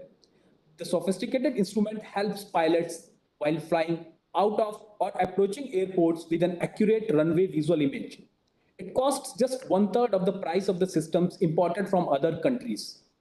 Suresh sir, how is your experience with Drashti and your association with CSIR NAL as an R&D lab? Suresh sir. Thank you, Prabhu. Are you able to hear me? Hello. Can Yes, you sir. hear me? Yes, sir, Pramod? you are audible. Thank you, sir. Okay. Thank you very much for having me here. And yes, I would really like to thank CSIR NAL. In fact, they came to our rescue when we were in a little difficult situation in 2000, 17, 18 timeframe. As you know, the product that we are talking about is a runway visual range, which essentially, gives you the visibility around a particular area in an open atmosphere. A very unique scientific instrument, if I may say. People may say that, okay, it's a very simple product for that matter, but the unique, I would say the science behind it actually makes it a very critical system, specifically for aircrafts, which are landing and takeoff in a different visibility environments. So therefore, it's a very critical system. We were in a challenge, in fact, in 2017-18, because as part of a critical program for Indian Air Force, which was called as a modernization of airfield infrastructure, where we were upgrading roughly about 30 airfields around the country for Indian Air Force, Indian Navy, and Indian Coast Guard. In our bouquet of activities, we had earlier another system which was a foreign OEM based system, and we had difficulties in actually receiving those systems in time. More than receiving in time, in fact, there were issues in the overall functioning and performance of that system. And at that point of time, we came across Drishti RVR from NAL. We evaluated the product and found it to be a world-class product, having all the feature sets that are required as per the ICAO's, Cat 3B takeoff landing system requirements. And we went to NAL, and in fact, they had this product readily available at that point of time. With a very short turnaround time, we were able to, in fact, bring it back into our fold. We were able to get appreciation from Indian Air Force, considering that it was a Make in India product, fully Make in India product. The technology was designed and developed in India. So I feel that everything fell in place. We were able to get away from a product which possibly was a substandard from a foreign OEM. We were able to bring in the Make in India concept, and we were able to satisfy the customer at the same time. So I would really say that that was a hallmark of our partnership with NAL, and it helped us at the right time. Great. Thank you, sir. Now, just building upon this to the indigenous technologies, I would like to invite Shri Amrit Manwani ji for the challenges associated with the consumption of indigenous components in the supply chain. Amrit sir. Thank you very much. Good morning to all the distinguished guests here. Firstly, I would like to thank CD Pilani for giving me this opportunity to share my experiences with all the panelists and other distinguished guests. Let me start by saying that the current, opportunities that have come about in the electronic sector are, throwing limitless opportunities for the growth of electronic sector in the country. We are just to give a brief introduction. We are as Sahasra group of companies. We are setting up a semiconductor packaging plant, which is for NAND flash memories or silicon based semiconductor packaging. So this gives a tremendous opportunity for semiconductor industry to grow in the country. Apart from the fact that there has been a lot of talk about fabs that are going to come to the country, but downstream, we are setting up this facility for semiconductor packaging in Bhiwadi, Rajasthan. What I would like to touch upon briefly is that what kind of opportunities that are available, both in terms of products as well as components. The semiconductor push that has been given by the government of India through the ISM throws up a lot of opportunities, particularly in chip design, specific to the Indian needs. For example, in the LED drivers, EC chargers, other drivers in a variety of applications, whether it is in consumer electronics, automotive electronics, or even in defense areas. But also it gives opportunities in products which are eventual users of a variety of semiconductors. The motherboards, power electronics,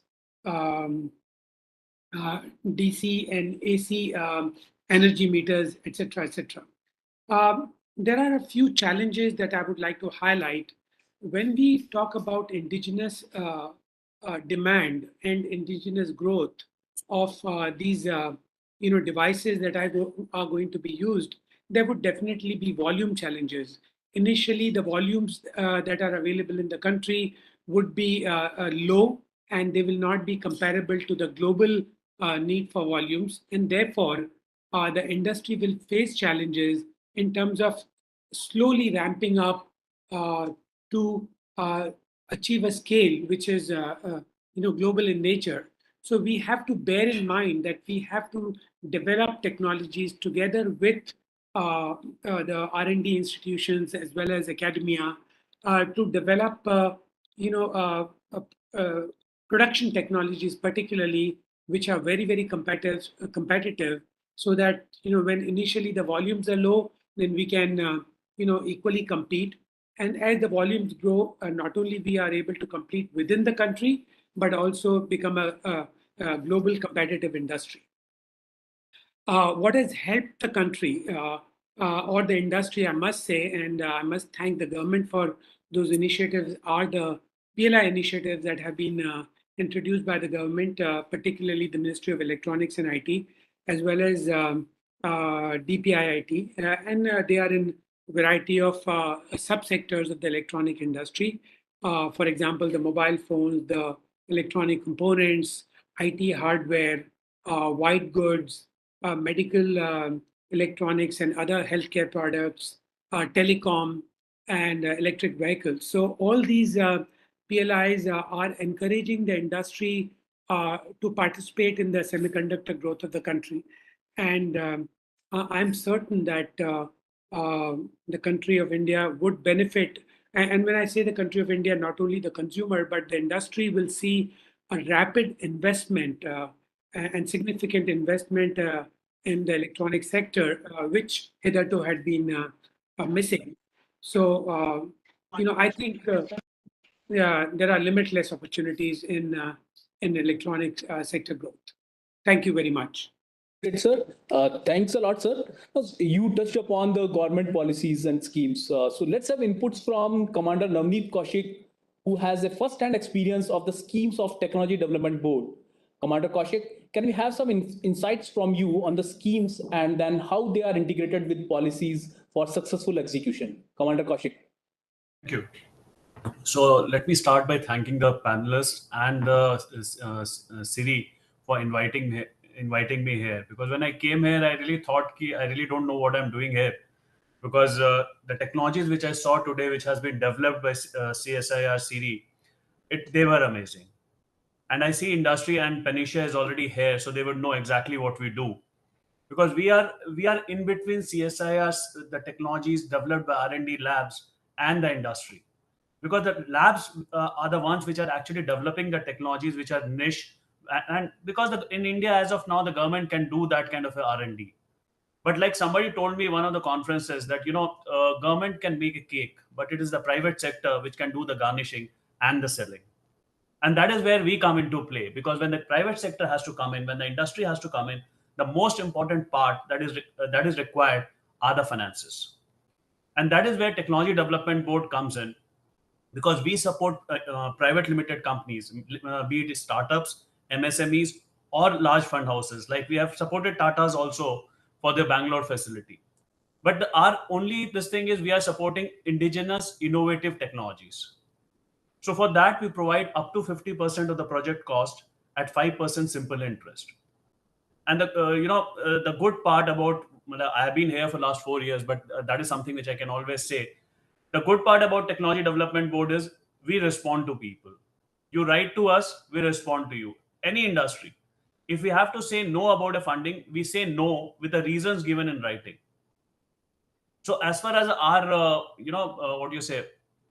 our scheme goes, there's only one scheme, and that's very simple. It is like we provide 50% of the project cost at 5% simple interest. Our application, the call is open throughout the year, 365 days. It's an online process. So we fund, other than for working capital, for which we fund margin money for working capital, we fund for everything else. We fund for land, building, your equipment which you want to buy. Like CSIR has developed a technology, now it has to go to the market. Now when a company is going to invest, company needs the land, they need to create a building, they need to buy infrastructure or machinery which have to be imported or indigenous. So we can fund that up to 50% of the project cost. So when I say 5% simple interest, it is like if your project is going to take 2 years to settle, and 1 year after that we give a moratorium period. For these 3 years, you do not have to return anything back to TDB. The interest is accrued. Again, I'll come back, 5% simple interest, because this is lower than inflation. And then after 3 years, the company is expected to return the money in 4.5 years, 6 monthly installments. So basically, you have the capital available to you for somewhere around 6 to 7 years at 5%. And more importantly, we have funded, like Government of India has never denied us funds. We have funded projects from 7.5 lakhs of TDB contribution to 250 crores of TDB contribution. So we have funded, like when I name companies, they are big companies today, but some of them were not so big when we started. Like Tata's were always big, so we funded Tata Power SED for Bangalore facility. We funded Aditya Birla Group in Wardha for lyocell fibers. Bharat Biotech, when they started in 96-2000, that is the time we funded that was the first company. We funded first vaccine in India, that was Santa Biotech hepatitis B vaccine. And like we are talking about indigenization. The classic example is Santa Biotech, and that is a classic example where how TDB comes into play. So Santa Biotech, when it started, was started by K.I. Varaprasad Reddy, who was an electrical engineer. Electrical engineer going into a biotech. So first of all, the banks were not at all confident. Then the next question, the banks were like, okay, there's no market. There's no market for hepatitis B vaccine, because the market will only come when there's something available. At that point of time, that vaccine used to cost $23. And the effect of indigenization was that vaccine cost of hepatitis B dropped from $23 to $1. and not only in India, it is across the world. So that is what India brings to the table. When we come into the play, the whole market, the prices becomes very competitive and the monopoly is broken. And that is probably what we are looking for. So TDB's mandate has been to support indigenous technologies, and we have been doing that for last 25 years. And like I said, even if we say no for a technology, we give the reasons in writing. And that's also a very important feedback for where the company has to improve, because we don't want first time entrepreneur to get into the market without actually having done the entire research there, even about the market feedback. And being the part of DST and government of India, we can get the domain experts. So if we have a technology which is, let's say, aerospace, we'll have experts coming in for that sector, maybe from IITs, IISc, CSIR, and as DG CSIR is also on our board. For sure. Yeah. For sure. Thanks so Anything much. else? I'm open whenever you can write to me in case there's For further sure. clarification. We would like to come back to you on the affordability thing at a later stage. Yeah. Thanks a lot for your inputs. Now, touching on the same question at the state level with Shri P.R. Sharma-ji. Sharma-ji, how is the government of Rajasthan providing opportunities for indigenization, connecting R&D labs to the industries? Sharma-ji. Good morning, Pancharya ji. Good morning to all of you. A very good discussion and a very good topic has been selected by CSIR CD. Actually, at this point of time, when we are planning for $5 trillion economy of the country, the role of technology is very significant. The state government is also thinking and is in process to set up R&D labs of national repute in Rajasthan. But for a long time, it was a felt need that the industry and the academia should work together for technological upgradation. Now I was listening Amritji. Amritji was explaining the situation of the industry of the state.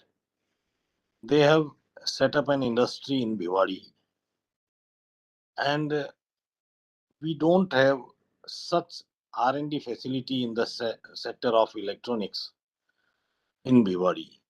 We have our R&D facility in CD. We can give the example not only of CD, but all other national level institutes in Rajasthan, just like NIFT. NIFT is for fashion technology in some sectors.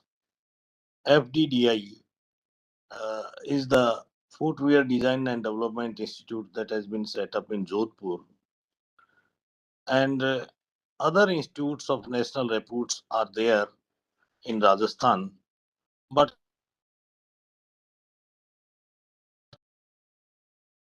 like the company of Kaushik Saab, who are connecting industry and R&D labs together. So government can play a role of facilitator by way of subsidizing, by way of financing the industry. We have some schemes for MSMEs from Government of India and from state government also for their technological upgradation. But actually, now it is the time for the institute like CIRI to work on war footing. The states which are told developed, like Karnataka, Andhra, Telangana, they have set of softwares, costly softwares, and they are providing facilities to industry.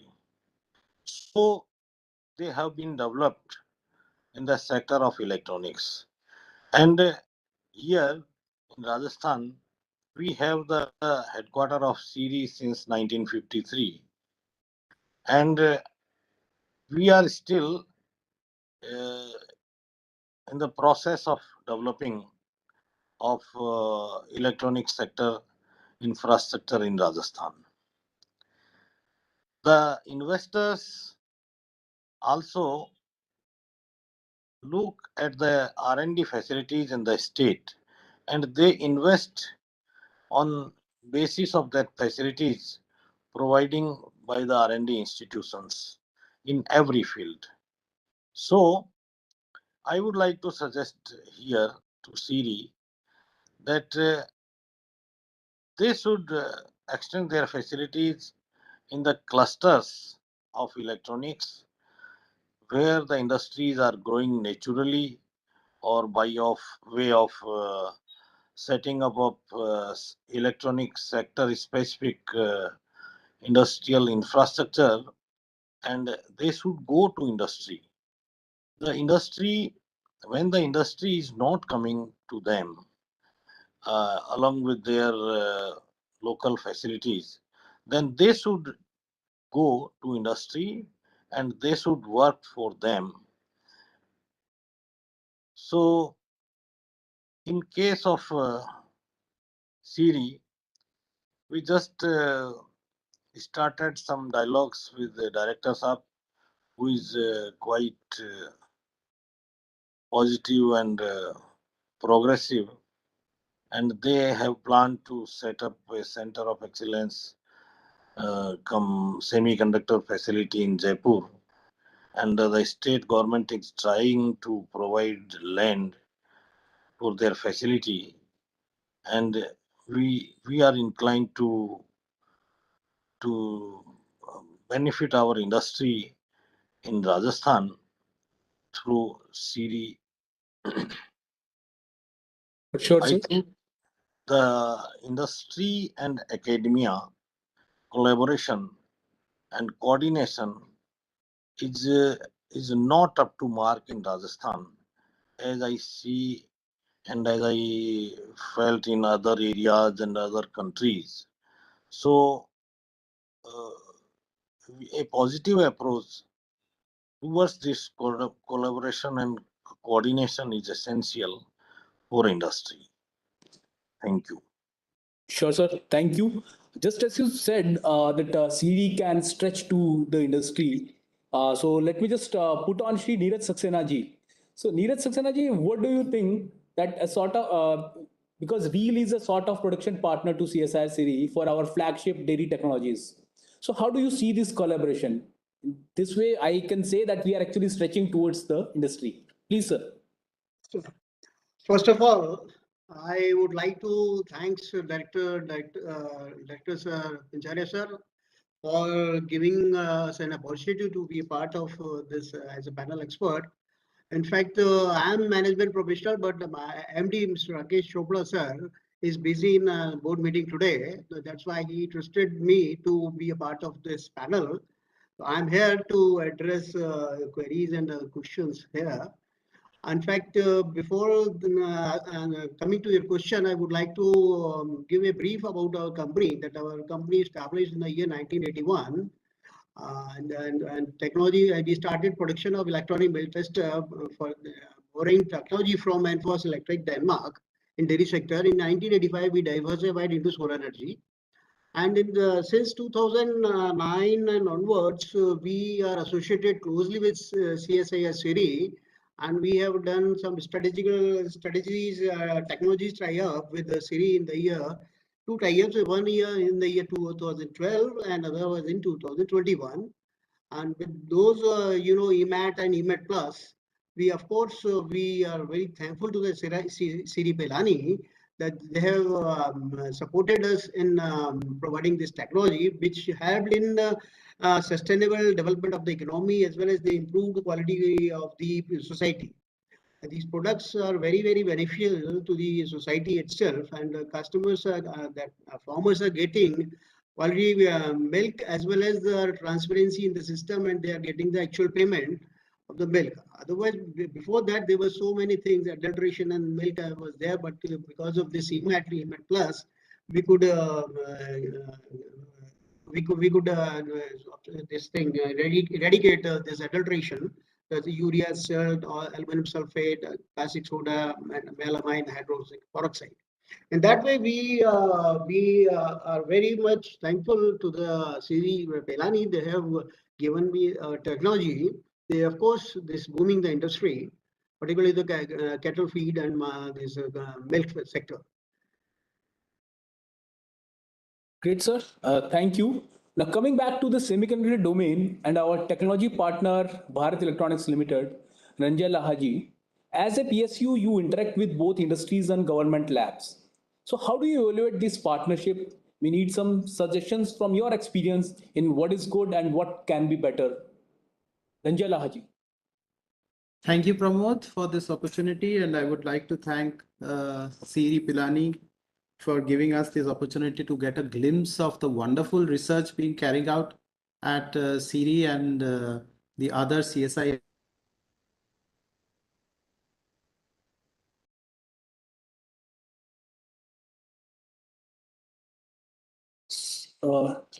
Ranjay sir, we lost you.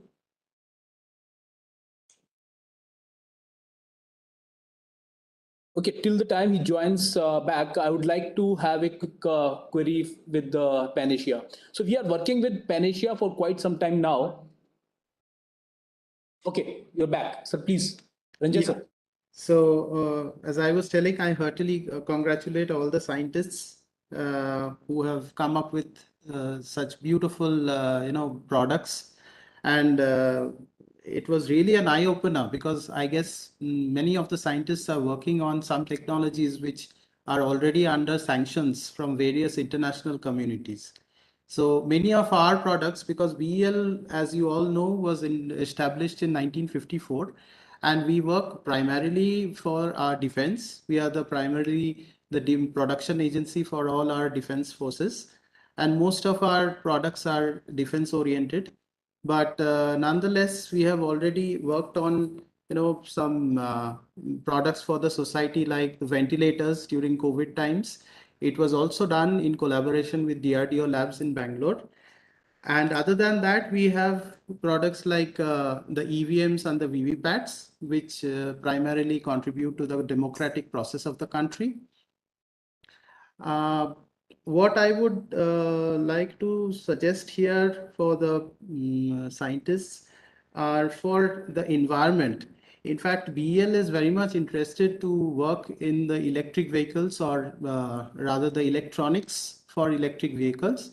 So I would like to see if there could be some contributions from CSIR labs in that sector, and so that we can, aim for a much greener society. And other than that, we are also working very closely with all the DRDO labs. In fact, as ma'am had already indicated earlier, there had been TOTs from DRDO to BEL. We are already very close with DRDO, and I guess with Siri Pilani as well, because from Components SBU in Bangalore, we have been interacting with Siri also for these microwave devices, microwave different products. So this is something which I had to share. There is one more new addition to the research fraternity inside BEL. There is this product development and innovation center where 3 centers of excellence have been created in the domains of radar, electro-optics, and EWN communications. So that would be great if we can have some collaborations with Siri Pilani, and all these products we can come up for the betterment of the society. Thank you. Great. Thank you, sir. So just to refer the Panacea, just last month, Honorable Minister Dr. Jitendra Singh Ji has presided over the agreement signing event between TDB and Panacea for the development and commercialization of S-band tunable magnetron for particle accelerators. So, Subramaniam Ji, do you think that this trilogy of CSIR Siri, Panacea, and DST TDB can be cited as an ideally positioned collaboration for an indigenous production? Just to mention, the technology for magnetron has provided to Panacea by CSIR series. GVS, please. Thank you. So before answering that question directly, I would want to briefly describe what Panacea has been doing. Panacea has been collaborating with several research labs of our country, and I am very happy to announce that all the collaborations have been very successful. And prior to this, we have been working with BRC. We continue to work with BRC we've been working from 2002, and that has been a very successful example of a public sector and a private sector collaboration to bring something which is really useful for the society. So under that collaboration with BRC, we've been able to bring out radiotherapy equipment which is serving our nation and even the neighboring countries, and 85% of that is completely Indian, and the whole technology is homegrown between BRC and Panacea. And on similar grounds, we've been working on this company called Panacea is all focused on radiotherapy and nothing else. So we only know about radiotherapy, and about 320 people work at Panacea. And for all of us, the focus is only radiotherapy. And very recently, we've been able to complete the development of a ultra modern linear accelerator. And the linear accelerator had certain components like the magnetron, which we are currently importing.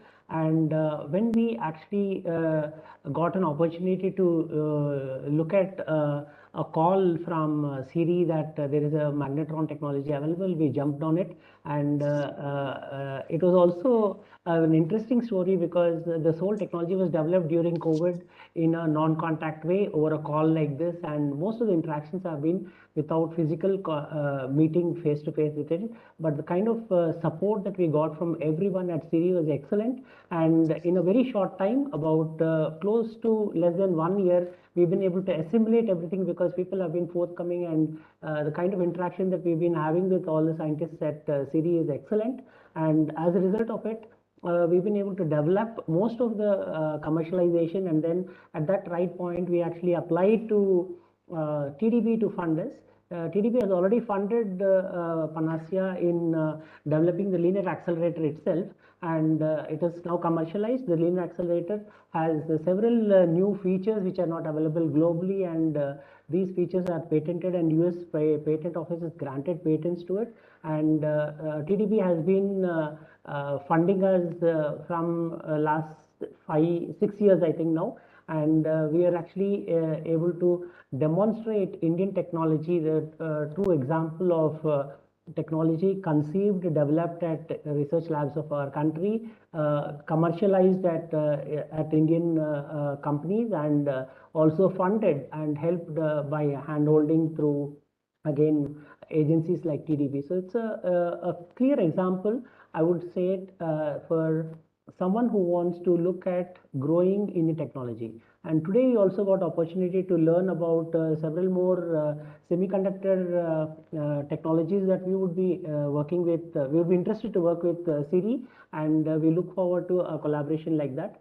And having commercialized particle accelerator for medical application with stringent regulatory environment that we crossed through, and then we have now cleared all regulatory requirements for several countries, including US FDA, and that gives us a global opportunity for Indian technology to be serving everyone. And in the very near future, in less than about 16 months, we will have our first Indian machine operational in the US soil, and we'll be treating patients with Indian technology there. So that's the kind of advancement that I am proud to say that has come out from a collaboration with several research labs of India, which we have worked with at Panacea. And also in the recent times, it's been very good to know that government of India has specifically come out with several supporting schemes like whatever TDB has taken up. These are some things that will help many more technologies to become global from the Indian soil. This is what is my view. Thank you. Great. Thank you. Thank you, GVS. Now I would like to request Dr. Seema Vinayak. Seema Vinayak, ma'am.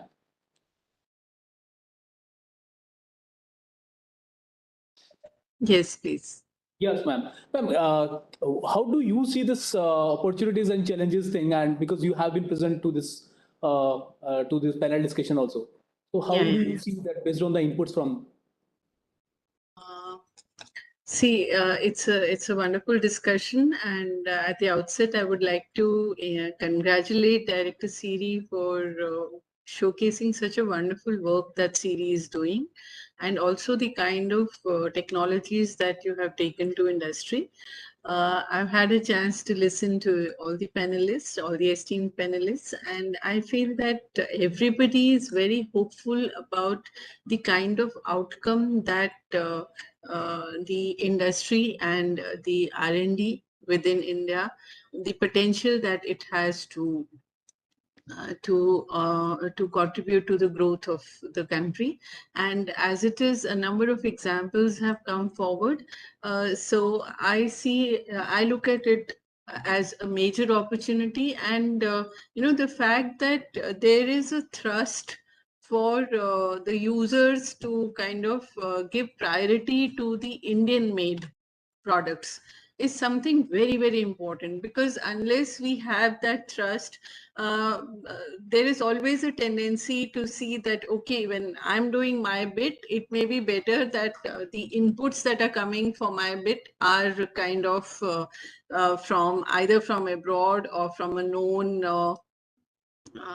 firm or something like that. But when you know that you have this priority to use your own products, your indigenous products, you tend to put in that extra bit that it requires to kind of to make your technology compatible with the available products, which is very, very important, and that has the major potential to take the Atmanirbhar Bharat movement through. And that is all I would say. The challenges, I agree, are there, because there is always, see, if I say that I get the material from a known brand, then I know that I only have to work on technology. I'm not questioning that. So all those challenges are there, because you have to then question whether your material is good enough for the technology. But there are ways to do that. It may take a little longer, but we have to be prepared for that. So that is what I would say, that the challenge is only to kind of accept that the indigenous product is the product for us, and we have to make our technology compatible with that. That is all. Thank you, ma'am. Thanks a lot for your kind inputs, ma'am. So now, just to respect the time, I would like to thank all our panelists for joining us. Shri Neeraj Saxena ji, Commander Navneet Kaushik, Shri Amrit Manwani ji, GVS, P.R. Sharma ji, Ranjana Haji, Suresh Baroj ji, and Dr. Seema Vinayak ji for participating in this panel discussion. Just to add, these inputs will help us in preparing our report to the ministry. Now, moving ahead in the next on the agenda list, let us watch the documentary on CSIR CD technologies, prepared by Dr. Vijay Chatterjee.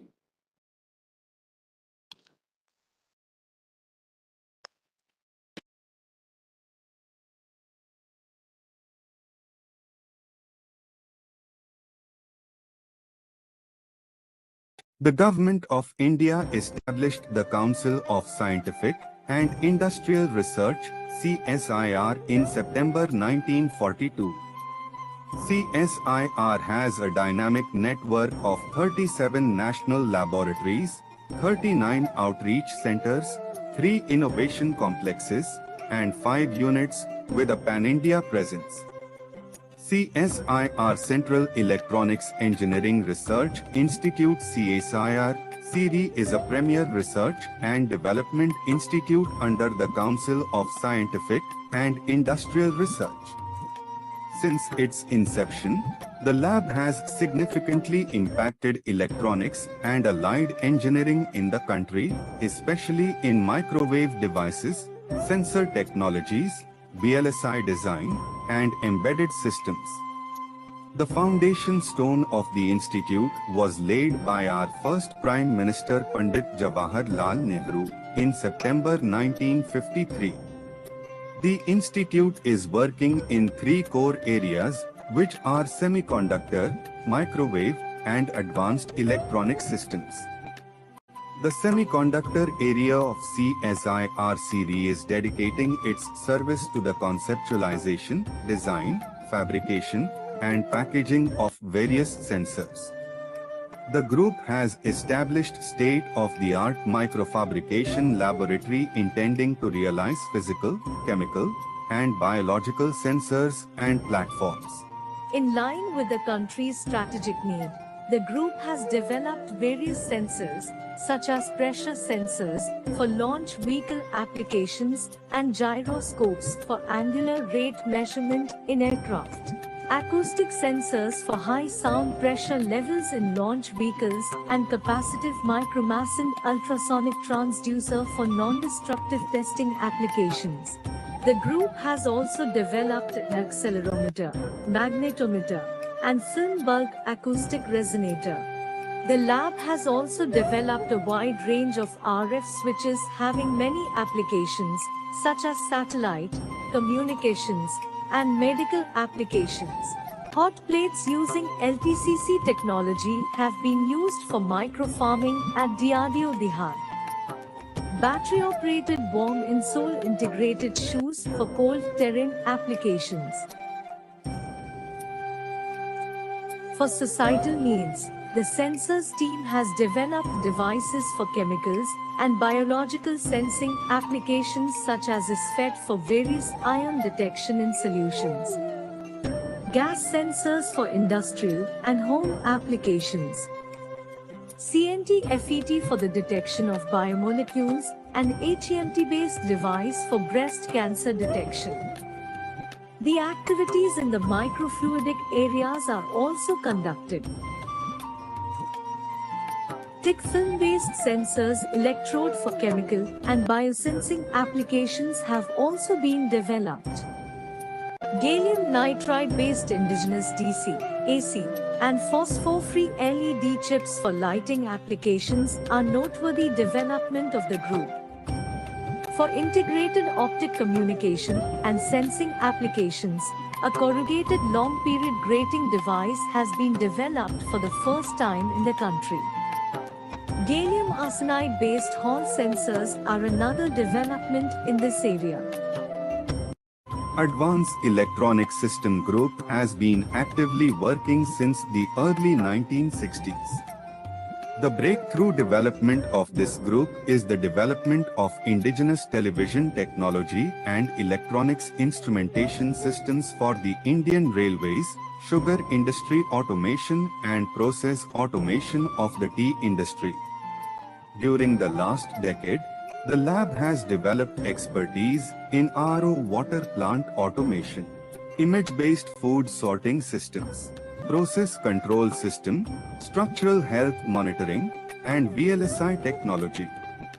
The lab has also developed its recent flagship technology, shear scanalizer, to make quick analysis of milk samples to detect hazardous adulterants. This technology has been transferred to a few industries. देखिए, जो भारत में अंतिम सर्वे हुआ है latest कुछ वर्ष पूर्व, वो FSSAI के द्वारा हुआ है देश में मिल्क के कंटामिनेशन को डिटेक्ट करने के लिए। हमारे वैज्ञानिकों ने, हमारे CSIR ने, हमारी ये जो CSIR सीरी की लेबॉर्ट्री है, इन सब लोगों ने ये निश्चय किया कि हमें कोई ऐसा इक्विपमेंट देश के लिए बनाना ज़रूरी है जो दूध के एडल्ट्रेशन को तुरंत पता लगा ले, वो पूरी तरह से 100% सक्सेसफुल हो, एफिशिएंट हो, लोगों के लिए लाभकारी हो। A lab prototype of the honey adulteration tester has been designed and fabricated. The device is capable of detecting various adulterants in honey. The lab has developed an all-adulteration and blending tester. Microwave devices are critical for several significant sectors such as defense, communication, biomedical, and industrial applications. The microwave device group of CSIR CV has successfully delivered space-qualified C-band TWTs to ISRO. S-band high-powered pulsed magnetron for medical lineup. Klystron for synchrotron radiation facility, Hyratron for particle accelerators, and cathodes for strategic applications. CSIR along with 5 other institutions has developed and delivered India's first gyrotron for ITR to IPR for further testing. India, with this development, has now joined the elite group of 5 countries to have knowledge of this technology. The lab has established a state-of-the-art analytical lab for food testing. Catering to the need of startups and MSMEs, the lab has set up SMT pick and place line facility. The automatic mounter can mount up to 27,000 components per hour. The lab has established a NABL accredited testing facility at its Jaipur center. The facility has been established to support indigenous manufacturers, MSMEs, to test their developed products against nationally and internationally accepted standards, thereby promoting the development of quality products.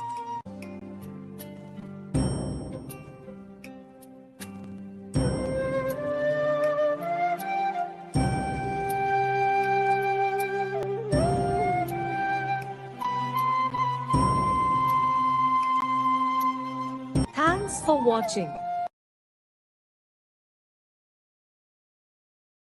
Thanks, Vijay, for this documentary. As we are heading towards the conclusion of this iConnect event 34, I would like to invite Devender ji for his wise words on today's program from CSIR headquarters. Devender ji? Yeah, Pramod ji, could you hear me? Yes, you're audible. Yeah, thank you. Thank you for organizing such a wonderful event. And I would like to thank Director Siri and the business development team of Siri and all the speakers and eminent person who took part in the panel discussion. So I think it was very fruitful discussion and presentations on the, starting from the strategic sector to the societal, you know, technologies which can be deployed at the various areas or domains. I think let's hope the message which we as a R&D setup we are trying to send to the industry and our future MSME partners who can come and collaborate with us will pick up something out of our discussion presentations, and we will in future will establish some collaboration. So, and I would like to thank everyone on behalf of CSR headquarters for organizing such a wonderful event, and all the participants and the speakers again and the panelists who took interest in this topic. Thank you. That's all from my side. Thank you, Devender ji. Thanks a lot. Now I would like to invite Dr. Abhijit Karmakar, Chief Scientist, to propose vote of thanks. Yeah. Thank you, Pramod. Firstly, we are very thankful to the Ministry of Science, Technology and Earth Sciences for conceiving the set of iConnect events on the occasion of Azadi Ki Amrit Mahotsav. This was indeed given us the platform today to showcase the CSR technologies for strategic and societal applications under AEISS theme. We would like to extend our sincere gratitude to Dr. Seema Vinayak, Director SSPL, for delivering the plenary talk. The talk dwelt on some of the important microelectronic device technologies being developed at DRDO, also giving us pointer to some of the related core device technologies currently developed by CSR, particularly at CSR CD. Thank you, Dr. Vinayak. We would like to thank the speakers in the panel who deliberated upon the challenges and opportunities of collaboration between R&D labs and industries through their own experiences. Thank you, Mr. Berot, Mr. Laha, Mr. Sharma, Mr. Subramaniam, Mr. Manwani, Mr. Kaushik, and Mr. Saxena for your important insights. We do place on record our sincere gratitude to the participants from industry in today's event. We believe that iConnect-34 will work in the direction of forging stronger interaction between CSIR laboratories and industry. The representatives from industry and other stakeholders interested in our technology are requested to get in touch with us through our web portal for the follow-up interactions, such as for customized development of the technology and know-how transfer, etc. Lastly, thanks are also due to our scientists who made the presentations, providing brief account of the bouquet of technologies available with us, along with all the other organizing members of iCEN-34 who work with the active guidance under the active guidance of Director CSR CD, Dr. P.C. Pancharia. Thank you all. Thank you, sir. Thanks a lot, Dr. Karmakar. Now we officially announce that the event is formally closed. Thanks for joining the iConnect. Thank you all. It was a pleasure being here. Thank you. Are we going to the last one? Are we going to the